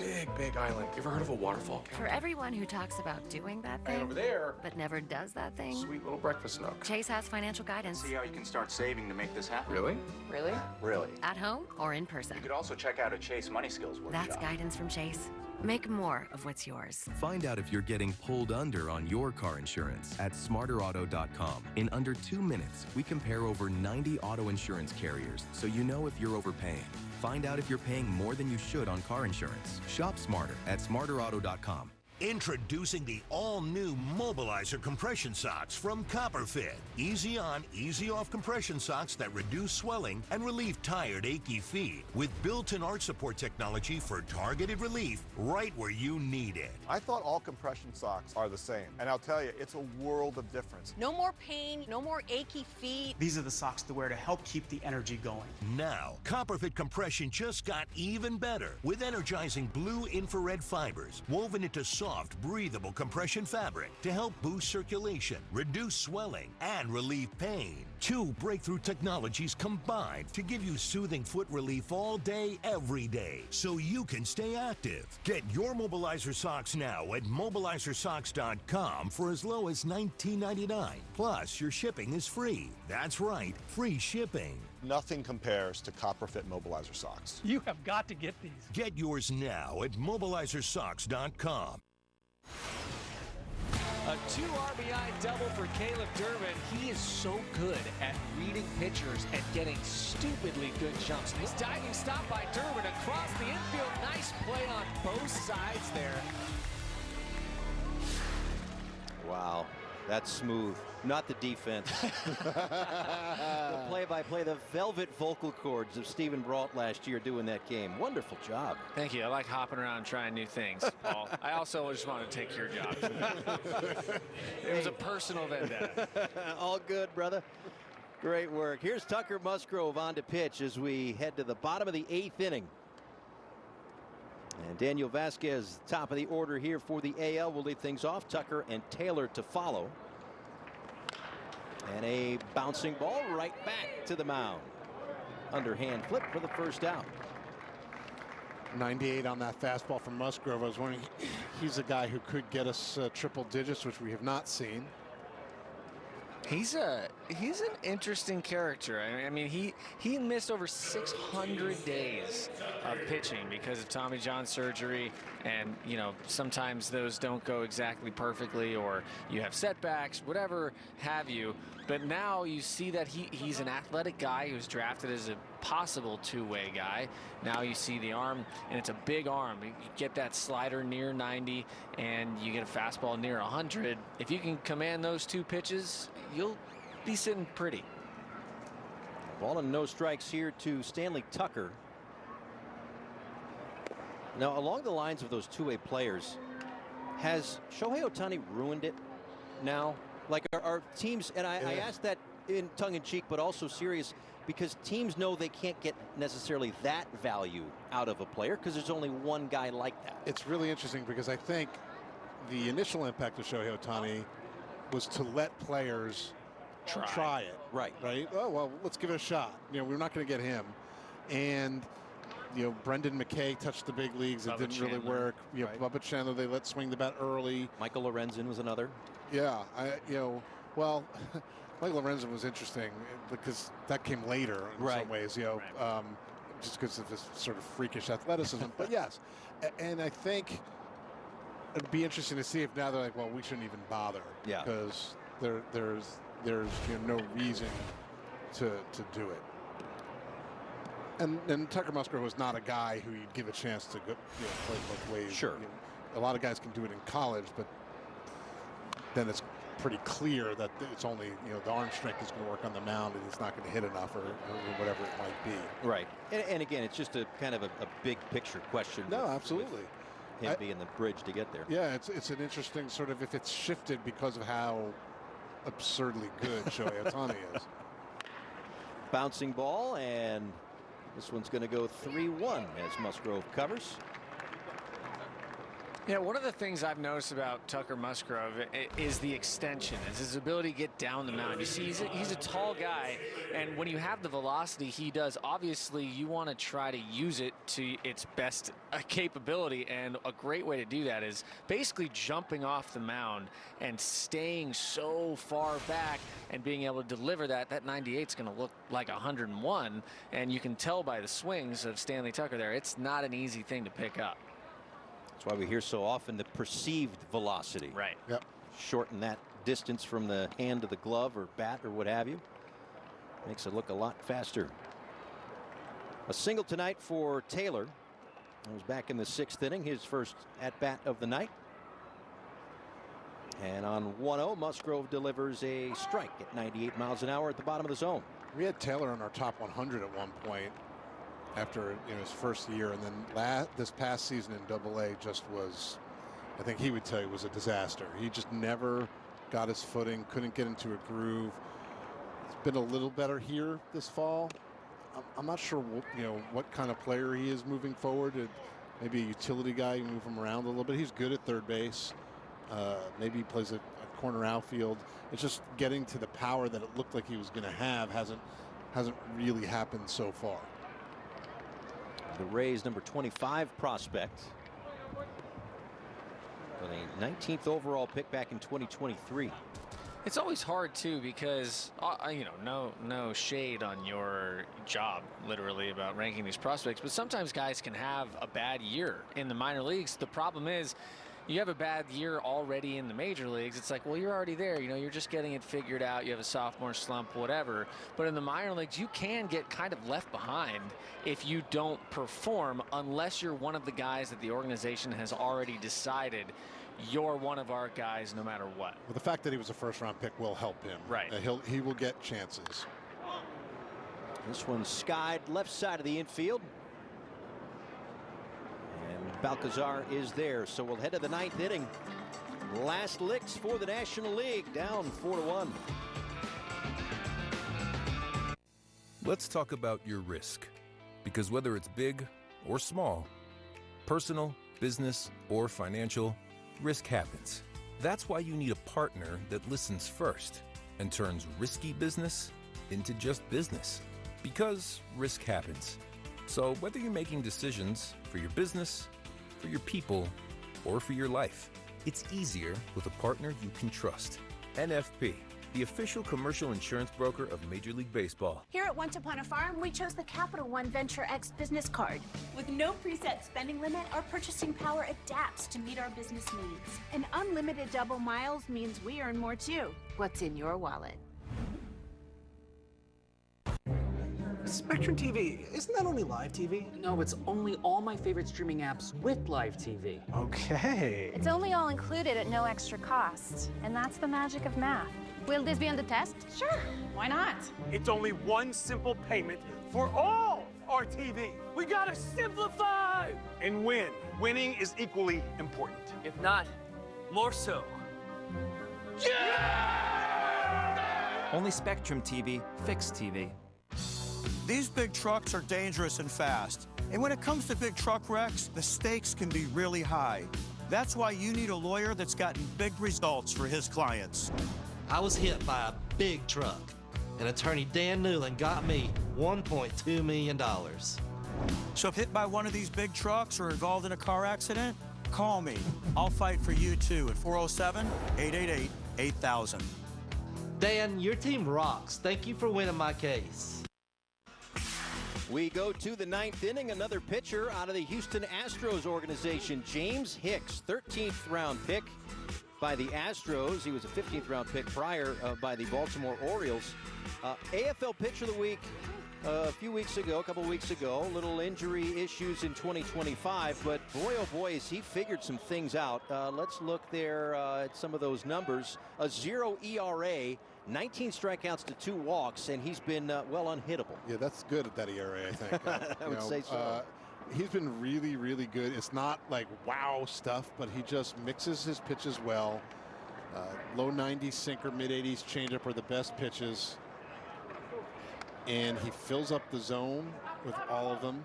He's really good at setting up hitters with the sequencing. He moves the ball all around. He's, we talked before, he's not going to be a high ceiling guy, but he may have a chance to start. I mean, he fractured his forearm on a comebacker this year. So it's, I know he's had other injuries before, but like, that's something you can come back for that doesn't impact your ability to pitch. So to see him throw this well is very encouraging. I'm sure the Astros are excited. I will say this too. Nope. Taylor just kind of paused for a moment as he maybe got his feet under him before delivering that throw, and it got caught in between Anderson and the runner, I believe. Yeah, this one right here, probably going to be on the transfer. Takes his time. Oh, no, just kind of a pause there. I believe that's a travel in the NBA. No, it's not. Not anymore? Okay, my bad. The Euro step over there. Euro step. He used the Euro step. It's a little hesitation there. It doesn't work out. But about James Hicks, I think one of the things that can make a big difference is him getting strikeouts. All of a sudden, command pitcher changes if he's getting better spin and getting swing and miss. No, that's true. That's true, as opposed to pitch to contact kind of thing. Right. Get another look at Charlie Condon here. He lined into a double play that ended the inning, so we weren't able to really dive into one of the more promising prospects and higher upside type guys here. Yeah, and it's been hard to know. I mean, obviously he was one of the best players in the draft class and went number 3 overall. Played through a hand injury during his summer debut and then broke his wrist getting hit by a pitch in spring training. And I think he's just hasn't found that groove yet. Just ridiculous raw power. There were glimpses. He had a really good month in high A, moved up to double A. His August in double A was phenomenal. It was like, oh, there he is. And then he tailed off. And here it's been a little up and down, but I think he's going to be just fine. And next year we're going to kind of see what he can actually do. Well, a pretty good trophy case already. 2024 Golden Spikes Award, Dick Hauser Trophy, SEC Player of the Year, before going number 3 overall by the Rockies in 2024.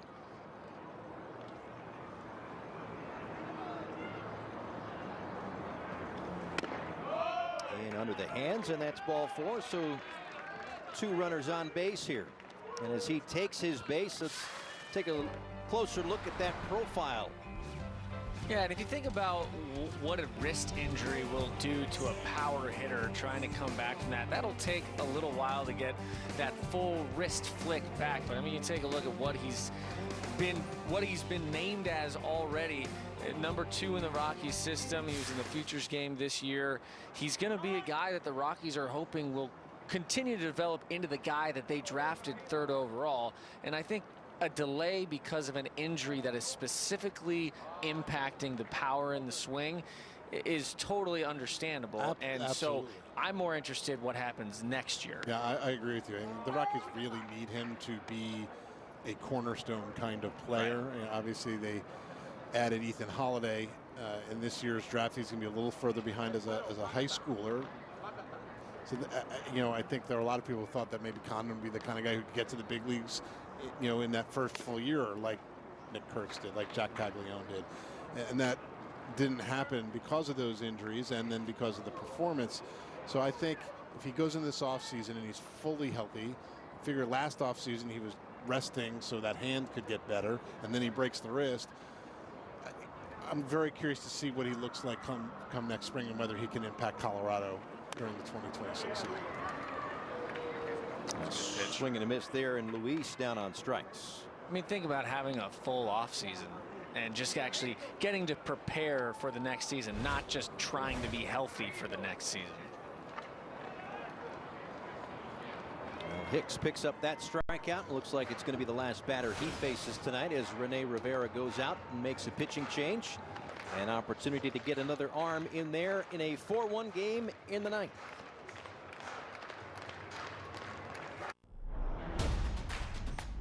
Where's your pain? Right here. Both knees. Take on the pain with CopperFit Mobilizer. Hyper-advanced compression sleeves with built-in blue infrared fibers for even faster recovery and pain relief. I'm pain-free. The swelling isn't there. It really did work. Powered by LumaCore. Blue infrared fibers woven into compression fabric. Increase circulation to reduce inflammation. 2 powerful technologies combined to create the next generation in compression technology. Now I'm able to do more without pain. It's life-changing to me. Get your CopperFit Mobilizer now at Mobilizer.com for only $39.99. Order now and save 25% when you buy 2. Plus, your shipping is free. Money doesn't sleep, bills don't sleep. You got to get up and go to work. The CopperFit Mobilizer was support without feeling like it was tight. It's working for me, it's going to work for you. Get yours now at Mobilizer.com.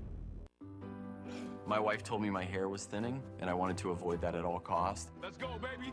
I stopped hanging out with the guys because I didn't want to hear the wisecracks. So I did some research and found Nutrafol, which was cool because I had no idea there was a supplement for hair. I liked that it was drug-free and then it was clinically tested. my hair was getting stronger and thicker. Nutrafol has just given me more confidence, which allows me to carry myself a little taller. It felt real good to ditch the hat. Hair growth starts from the inside at Nutrafol.com/men. Dad drills. Let's go. Have you officially named a guardian? My parents? Doesn't count. Guardianship must be legal before it's official. Luckily, Trust and Will makes it incredibly easy. Visit trustandwill.com today and make it count. Trust and Will. Welcome back to the 2025 Fall Stars game alongside 7-year big league veteran Stephen Brault and MLB Pipeline's Jonathan Mayo. Paul Severino from Sloan Park in Mesa, spring training home of the Chicago Cubs. A 4-1 American League lead, one last chance here for the National League, and they've got the tying run at the plate. Ariel Frejillo out to pitch in the Tigers system. And Patrick Cloizzi comes up empty. A strikeout his first time. This is his second plate appearance of the night. 23 years old, representing the Atlanta Braves. Mentioned his 79 stolen bases, also had 20 doubles to go along with those steals. And lines this one softly down in left field, a base hit. Throw comes home, gets all the way there, and then gets by. So 4-2, and on the backside of that play, both runners move into scoring position. 4-2, now second and third, one out. I think that ball carried a lot more than the catcher Juan Flores thought it was going to, and so it ended up being a short hop when the throw was so low out of the hand that it did not look like it was going to carry it. It just kind of kept going. See Cloizzi, a good job of just kind of getting that pitch on the outside corner and filleting it to left field. That's how you'll take an RBI any day. But this throw right here, look how low it is, and it carries all the way to the dirt of home plate. That's a powerful arm right there. Yeah, it really was. It defied the laws of physics. Miguel Hugueto just got a piece of that one. A dead ball, 0-1. Is it wrong? I wanted Cloizzi to just say it first so we could watch him steal second. No, just to get another one. That's right. That's what it is. Doesn't, you should go back. It wouldn't count towards his total for the year. Caleb Durbin, by the way, set the record for the fall league in stolen bases last year with 29. 29. He's got 21. I have to say this, and whenever anybody brings that up, it was in 24 games. He played 24 games and he had 29 stolen bases. That's like getting 180 stolen bases in a Major League season. Well, you extrapolate that out over 6 months, and he had 3,000 stolen bases. 1 ball, 1 strike here to Hugueto. And now 1-2. There are rumblings, by the way. Don't make plans yet. There are rumblings that regardless of the score, we'll get a bottom of the 9th inning. I want to give these young players a chance to showcase their abilities. Numbers on Frejillo in 8 games so far in the fall league.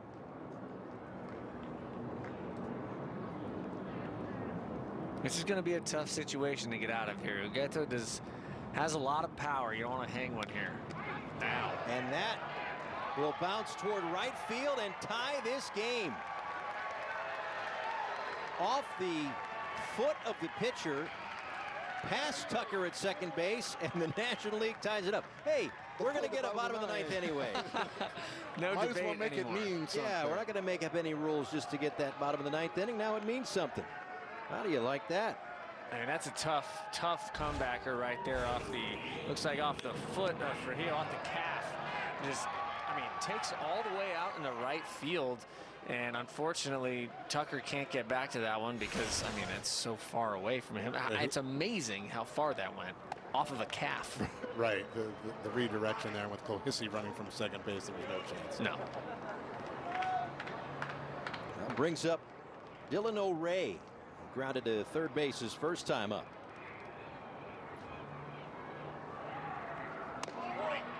Another guy with tremendous speed. Not a ton of impact, but boy, can he run. Well, Ray's been interesting to watch because he's another kind of guy, not a big guy, obviously, but plays a pretty good infield, has good speed and good bat control. There's a little speed there. But, oh, just enough speed to get in, and a swim move on the slide. Hugueto gets to second base. That's a nice slide right there. I feel like we see the swim move now more often than I remember seeing it before. But you take a look here, Ugeto going into the bag. Good to be aware and understand that he's going to have to try to avoid that tag, and just going straight into the bag and then the maneuvering the body to the side. That's not easy to do. Very athletic play, and Ugeto made it look easy. And another terrific throw from Flores, by the way. We've talked a lot about Juneau, but Flores is also a teenage catcher here in the fall league, and it's the second really strong throw we've seen from the Angels catcher. Whoop. That slide is amazing because he can assume that there's going to be a tag coming. This is a roller for the right side. Tucker the underhand flip, and a close play at first base. Told you he could run. That was speedy. It's in that funky spot where Anderson thought about maybe he was going to get it, so a late break back to the bag made that play much closer. Yeah, and you know that he's fast when he doesn't stop until about another baseline length past first base. Ray really got going there, unfortunately for him. A nice play by Stanley Tucker at second base, and now you're 2 outs for Gio trying to get out of this. It hasn't been easy for him. Facing Camp Collier, who singled his first time back in the 8th inning. Number 6 prospect in the Reds system waits on a 1-0 pitch and takes a strike on the inside part of the plate.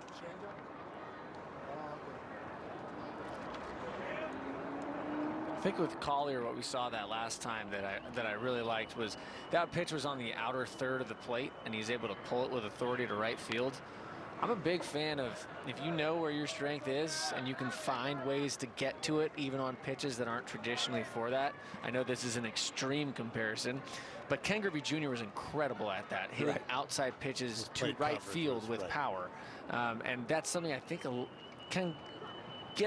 players can get away from nowadays because they try too hard to be a good hitter instead of just hitting the ball wherever you can. Ow. That got him maybe right in the knee. This does not look good. No, and above that shin guard as well. And he corkscrewed into the ground after that one and is writhing in pain at home plate. Yeah, and that's inside of the knee is probably the worst place you can hit yourself with that deflected foul ball. Let's take a look. Oh, right on the front of the knee. The kneecap. Yeah. Boy, you know. And direct too from the bat to the kneecap. Didn't bounce up, hit the ground, and lose any steam. That was. He's up on his feet. Esmeralda Valdez brought him some water. Rub some dirt on it, kid. Home run derby. You know, bring out a towel and a bottle of something. Now this is certainly good to see him up and at least trying to walk it off. Yeah, I mean, you got to imagine no matter what, that's hit him in a spot that's going to bruise up. And when you bruise up a joint like that, it just hurts. It just hurts a lot. So hopefully it's nothing more than that. Looks like he's trying to wave him off. He wants to finish his at bat. I didn't think there was a chance of that happening. He's going to have a larger knee on the right side, I think, tomorrow. I was hoping for like a Willis Reed moment right here. Kirk Gibson, Fall Stars game. Kirk Gibson. I went to a different sport there for a second. That's okay. I brought up a travel before. It's all good. We'll take references any way we can get We're them. consistent in what other sport we're referring to. Well, he's still in there, and that's a good thing. A ball and 2 strikes. Go ahead, run at third. Cut and a miss, and now he'll hobble off. But the National League does anything but hobble off. A 3 spot in the 9th. Bottom 9 coming up. Let's talk about your risk. Because whether it's big or small, personal, business, or financial, risk happens. That's why you need a partner that listens first and turns risky business into just business. Because risk happens. So whether you're making decisions for your business, for your people, or for your life, it's easier with a partner you can trust. NFP, the official commercial insurance broker of Major League Baseball. As a young man, my hair started to thin. I couldn't sleep, I was stressed about it, and I took a pharmaceutical drug that unfortunately caused severe side effects such as sexual dysfunction. I felt like I had to choose between my health and my hair. Nutrafol is a drug-free supplement that targets the multiple root causes to thinning hair in 3 to 6 months. It gave me my hair, my health, and my confidence back. Get growing at Nutrafol.com/man. Are you sick of tire dressings that start out greasy, then quickly fade and brown over time? Introducing Cerakote's Rapid Ceramic Tire Coat. Cerakote's true ceramic technology has just the right amount of shine and lasts up to 10 times longer than traditional dressings. Just wipe it on to get professional showroom shine without the greasy mess that slings on your vehicle. You can trust Cerakote's #1 selling family of products with over 60,000 5-star reviews. This is the best tire coat and protectant you'll ever use, guaranteed. Buy today for under $20. Should I convert my IRA to a Roth? You're asking the wrong guy. You know, financial advice should come from a vetted fiduciary financial advisor who understands your personal financial needs. That's one intelligent donkey. You mean a smart ass? Find an advisor at smartasset.com. A little bit from the left side. Welcome back. So Charlie Condon moves over to first base as Cam Collier with that knee probably try to get as much treatment as possible. So some switches, but we're running out of rosters and roster spots here at this point. Condon had entered as in the DH spot, so just slide him in at first base, which is where he's been playing mostly defensively. And Ryan Lasko will lead things off for the American League that had a 4-1 lead going into the 9th inning. Darlene Saladin on to pitch out of the Cardinals organization. Missing outside, 1 ball and 1 strike. Darlene Saladin has been really good in the fall. You take a look at those strikeouts, 17 in 11 innings. Was Rule 5 eligible last year, didn't get selected as Rule 5 again this year. But for him, it's going to be about command, as we have said multiple times. He's got some good stuff. And the velocity is ticked up in a more of a relief role, which is a good thing to see. Well, and I think that's interesting, especially if you're considering him as a potential Rule 5 pick. He's been a starter, and a lot of organizations will say, let's have a guy develop as a starter for as long as possible, because you can always shorten them up. Will there be teams, if the Cardinals don't add him, who say, boy, you know what, this looks pretty good in shorter stints. He's throwing enough strikes, and the stuff is good. He's up to 97 with the fastball in those shorter stints, and he's got slider and changeup, which is probably why they were using him as a starter. Interesting possibility. 3 balls and 2 strikes. And that one misses down low to Lasko. So the potential game-winning run is aboard to begin things here in the bottom of the 9th inning. Interesting to see the changeups against the righty. We know that part of that arsenal changeup that we were talking about was actually usage of the curveball, trying to get in the curveball a little bit more. But I think in a relief role, that's not really something. You don't need to be a 4-pitch guy in a relief role. You really pick 1, maybe 2 off speed that you really like. Juan Flores with a raindrop into shallow right field. And that winning run moves into scoring position. First and second, nobody out here in the home half of the 9th inning. I think that MVP award might still be up for grabs, by the way. Absolutely. Walk-off means a lot. His fastball just way in on the hands of Flores. Just kind of fight it off sometimes. Fisted it off the other way, yeah. Big swing, little hit. Hey, still a hit. Yeah. A hit nonetheless. Here is Anderson, a big cut and a miss there for Ethan Anderson, 0-1. A strikeout back in the 7th. That was his first at-bat of the night. That was an angry swing. That was, I want that MVP for a walk-off kind of swing. Just a little too high. Lasko, the winning run at second. He's fast, by the way. He's got wheels. He's an aggressive base runner, too.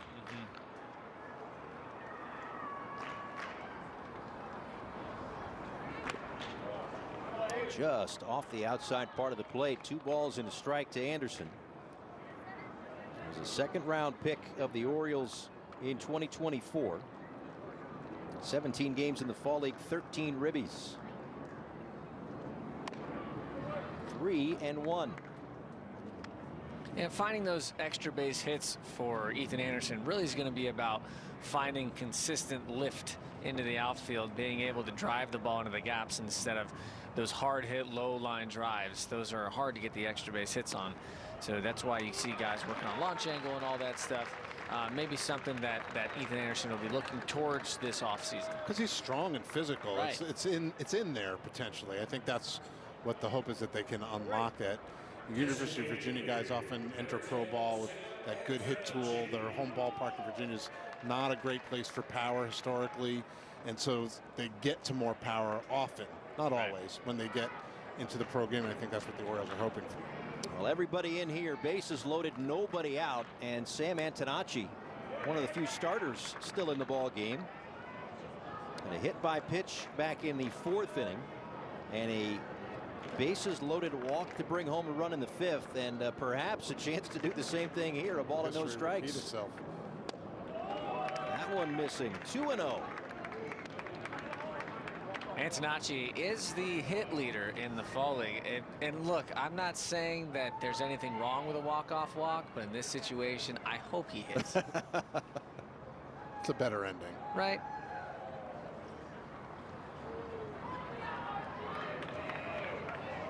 They have 28 hits in regular season fall league play. Above average hit tool right there, makes a ton of contact. A little wrinkle there, finds the outside part of the plate. 2-1. Again, Lasco, the leadoff walk. He is the potential game winner at 3rd. I believe everybody's out of challenges. Oh, yeah, that explains that. It would appear so, yes. That one outside, 3-1.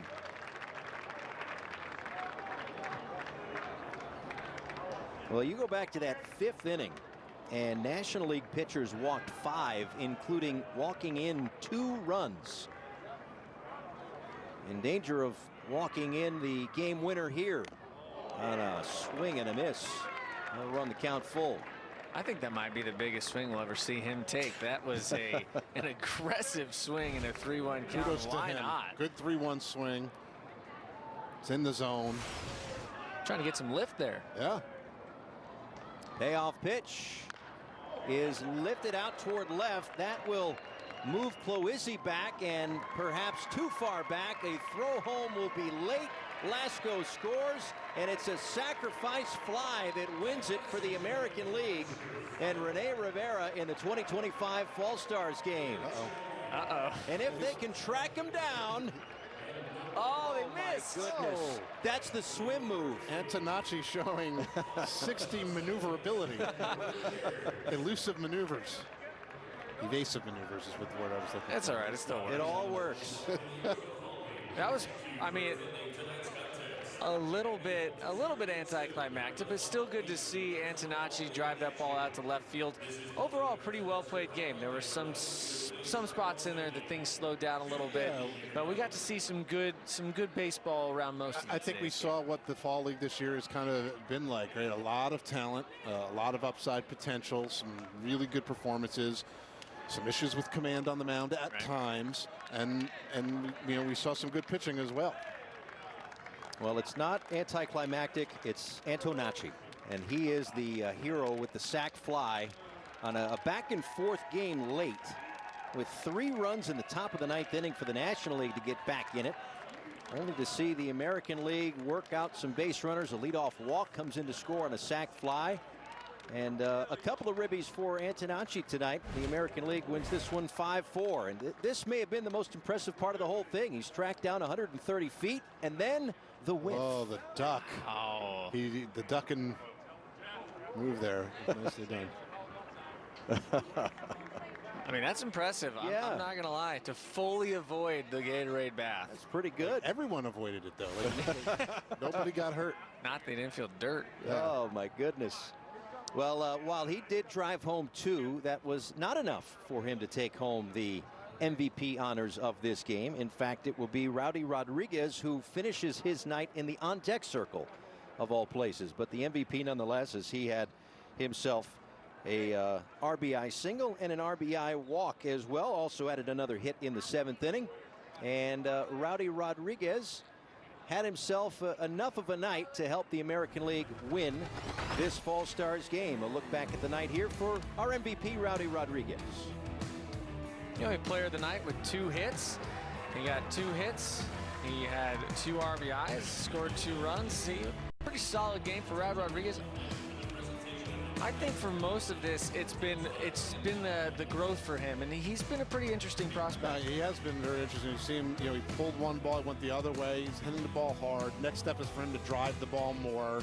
The bubble blowing while rounding the bases. That's why I voted for him for MVP. No, but this is a guy who's not on the Angels' top 30, but he very much will be.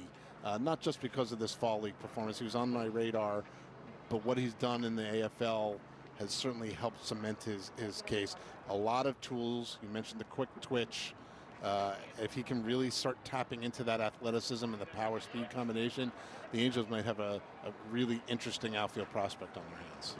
You talk about they're not afraid of moving guys either. Once they identify, if they think they're ready, they'll move them up quick. Right. If they think he handled the challenge of being here, and a lot of it is how they assess what their makeup is, their sort of mental acuity. So if they fail by moving them up, they're going to be okay, and they can hit the reset and maybe repeat a level and still be young. We thought that we'd see a pretty good game from that man right there, Kevin McGonigal, and he was good early on. But some other Fall Stars game MVPs going back the last few years: Gary Sanchez, Victor Robles, Royce Lewis, J.J. Bleday, and Colson Montgomery a couple of years ago. That, of course, there's been some movement along the way, but those were the organizations that those players were with when they won the Fall Stars MVP. And for Rowdy Rodriguez, he was a California League postseason All-Star this year and a 5-time California League Player of the Week. So again, one of those things that you start to build on that sort of success. And tonight, just finding a way. They don't all have to be 5 for 5 with 7 RBI nights for them to be good nights. Sometimes you just have to do just enough to help your club. Solid approach all around. And again, another example of the league being a lot younger, the league being skewed younger, seeing a guy like Rodriguez get the opportunity of being in the fall league. Well, let's talk with Rowdy Rodriguez and Renee Rivera, who's going to take care of some of our translating. Thanks both for joining us. And Renee, if you wouldn't mind asking, what does it mean for Rowdy Rodriguez to take home this MVP? I mean, I'm going to ask him, but for me, I mean, it's special. He's second leading the league in average, and I mean, for me, it's special. I told him before the game, you're going to play 9 innings. I think you're going to be the MVP. So, ellos preguntan que cómo te sientes ser el MVP de este juego. No, yo me siento bien, una buena oportunidad estar aquí con tantos muchachos buenos teammates y nada, feliz, contento. He said he feels great, be part of a lot of prospects, a lot of good players, and he have the opportunity to win the MVP. For him, is special, and he's so happy. Renee, if you could ask him, he is one of the younger players here, hadn't played above the California League. What has it meant for him to see where he stacks up against a lot older and more advanced competition? Ellos te preguntan que tú, siendo uno de los peloteros más joven, jugaste la California League y jugando con muchos peloteros más veteranos que tú, ¿cómo te sientes en el juego? ¿Cómo te sientes en la oportunidad? No, yo me siento igual. Yo digo que es el mismo juego y es la misma pelota y lo que hay que ejecutar en el momento adecuado. He said he feels great. It's the same baseball. You just have to execute. You have to be locked in. And I have to have the best game for him every day. So, Rowdy, you win the Fall Stars MVP.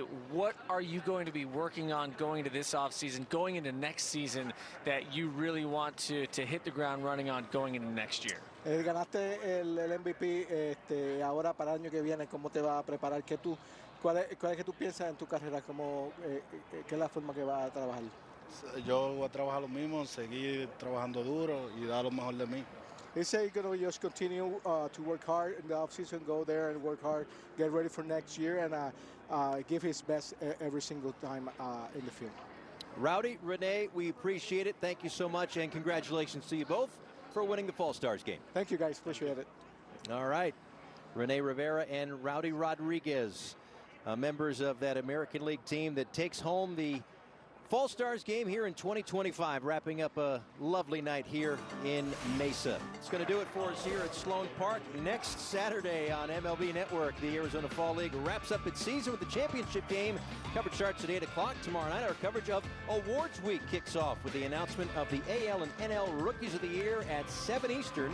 For our director, Adam Plout, producer Chris Bracey, and Stephen Brault, Jonathan Mayo, our whole crew. Paul Severino saying thanks so much. Good night from Mesa.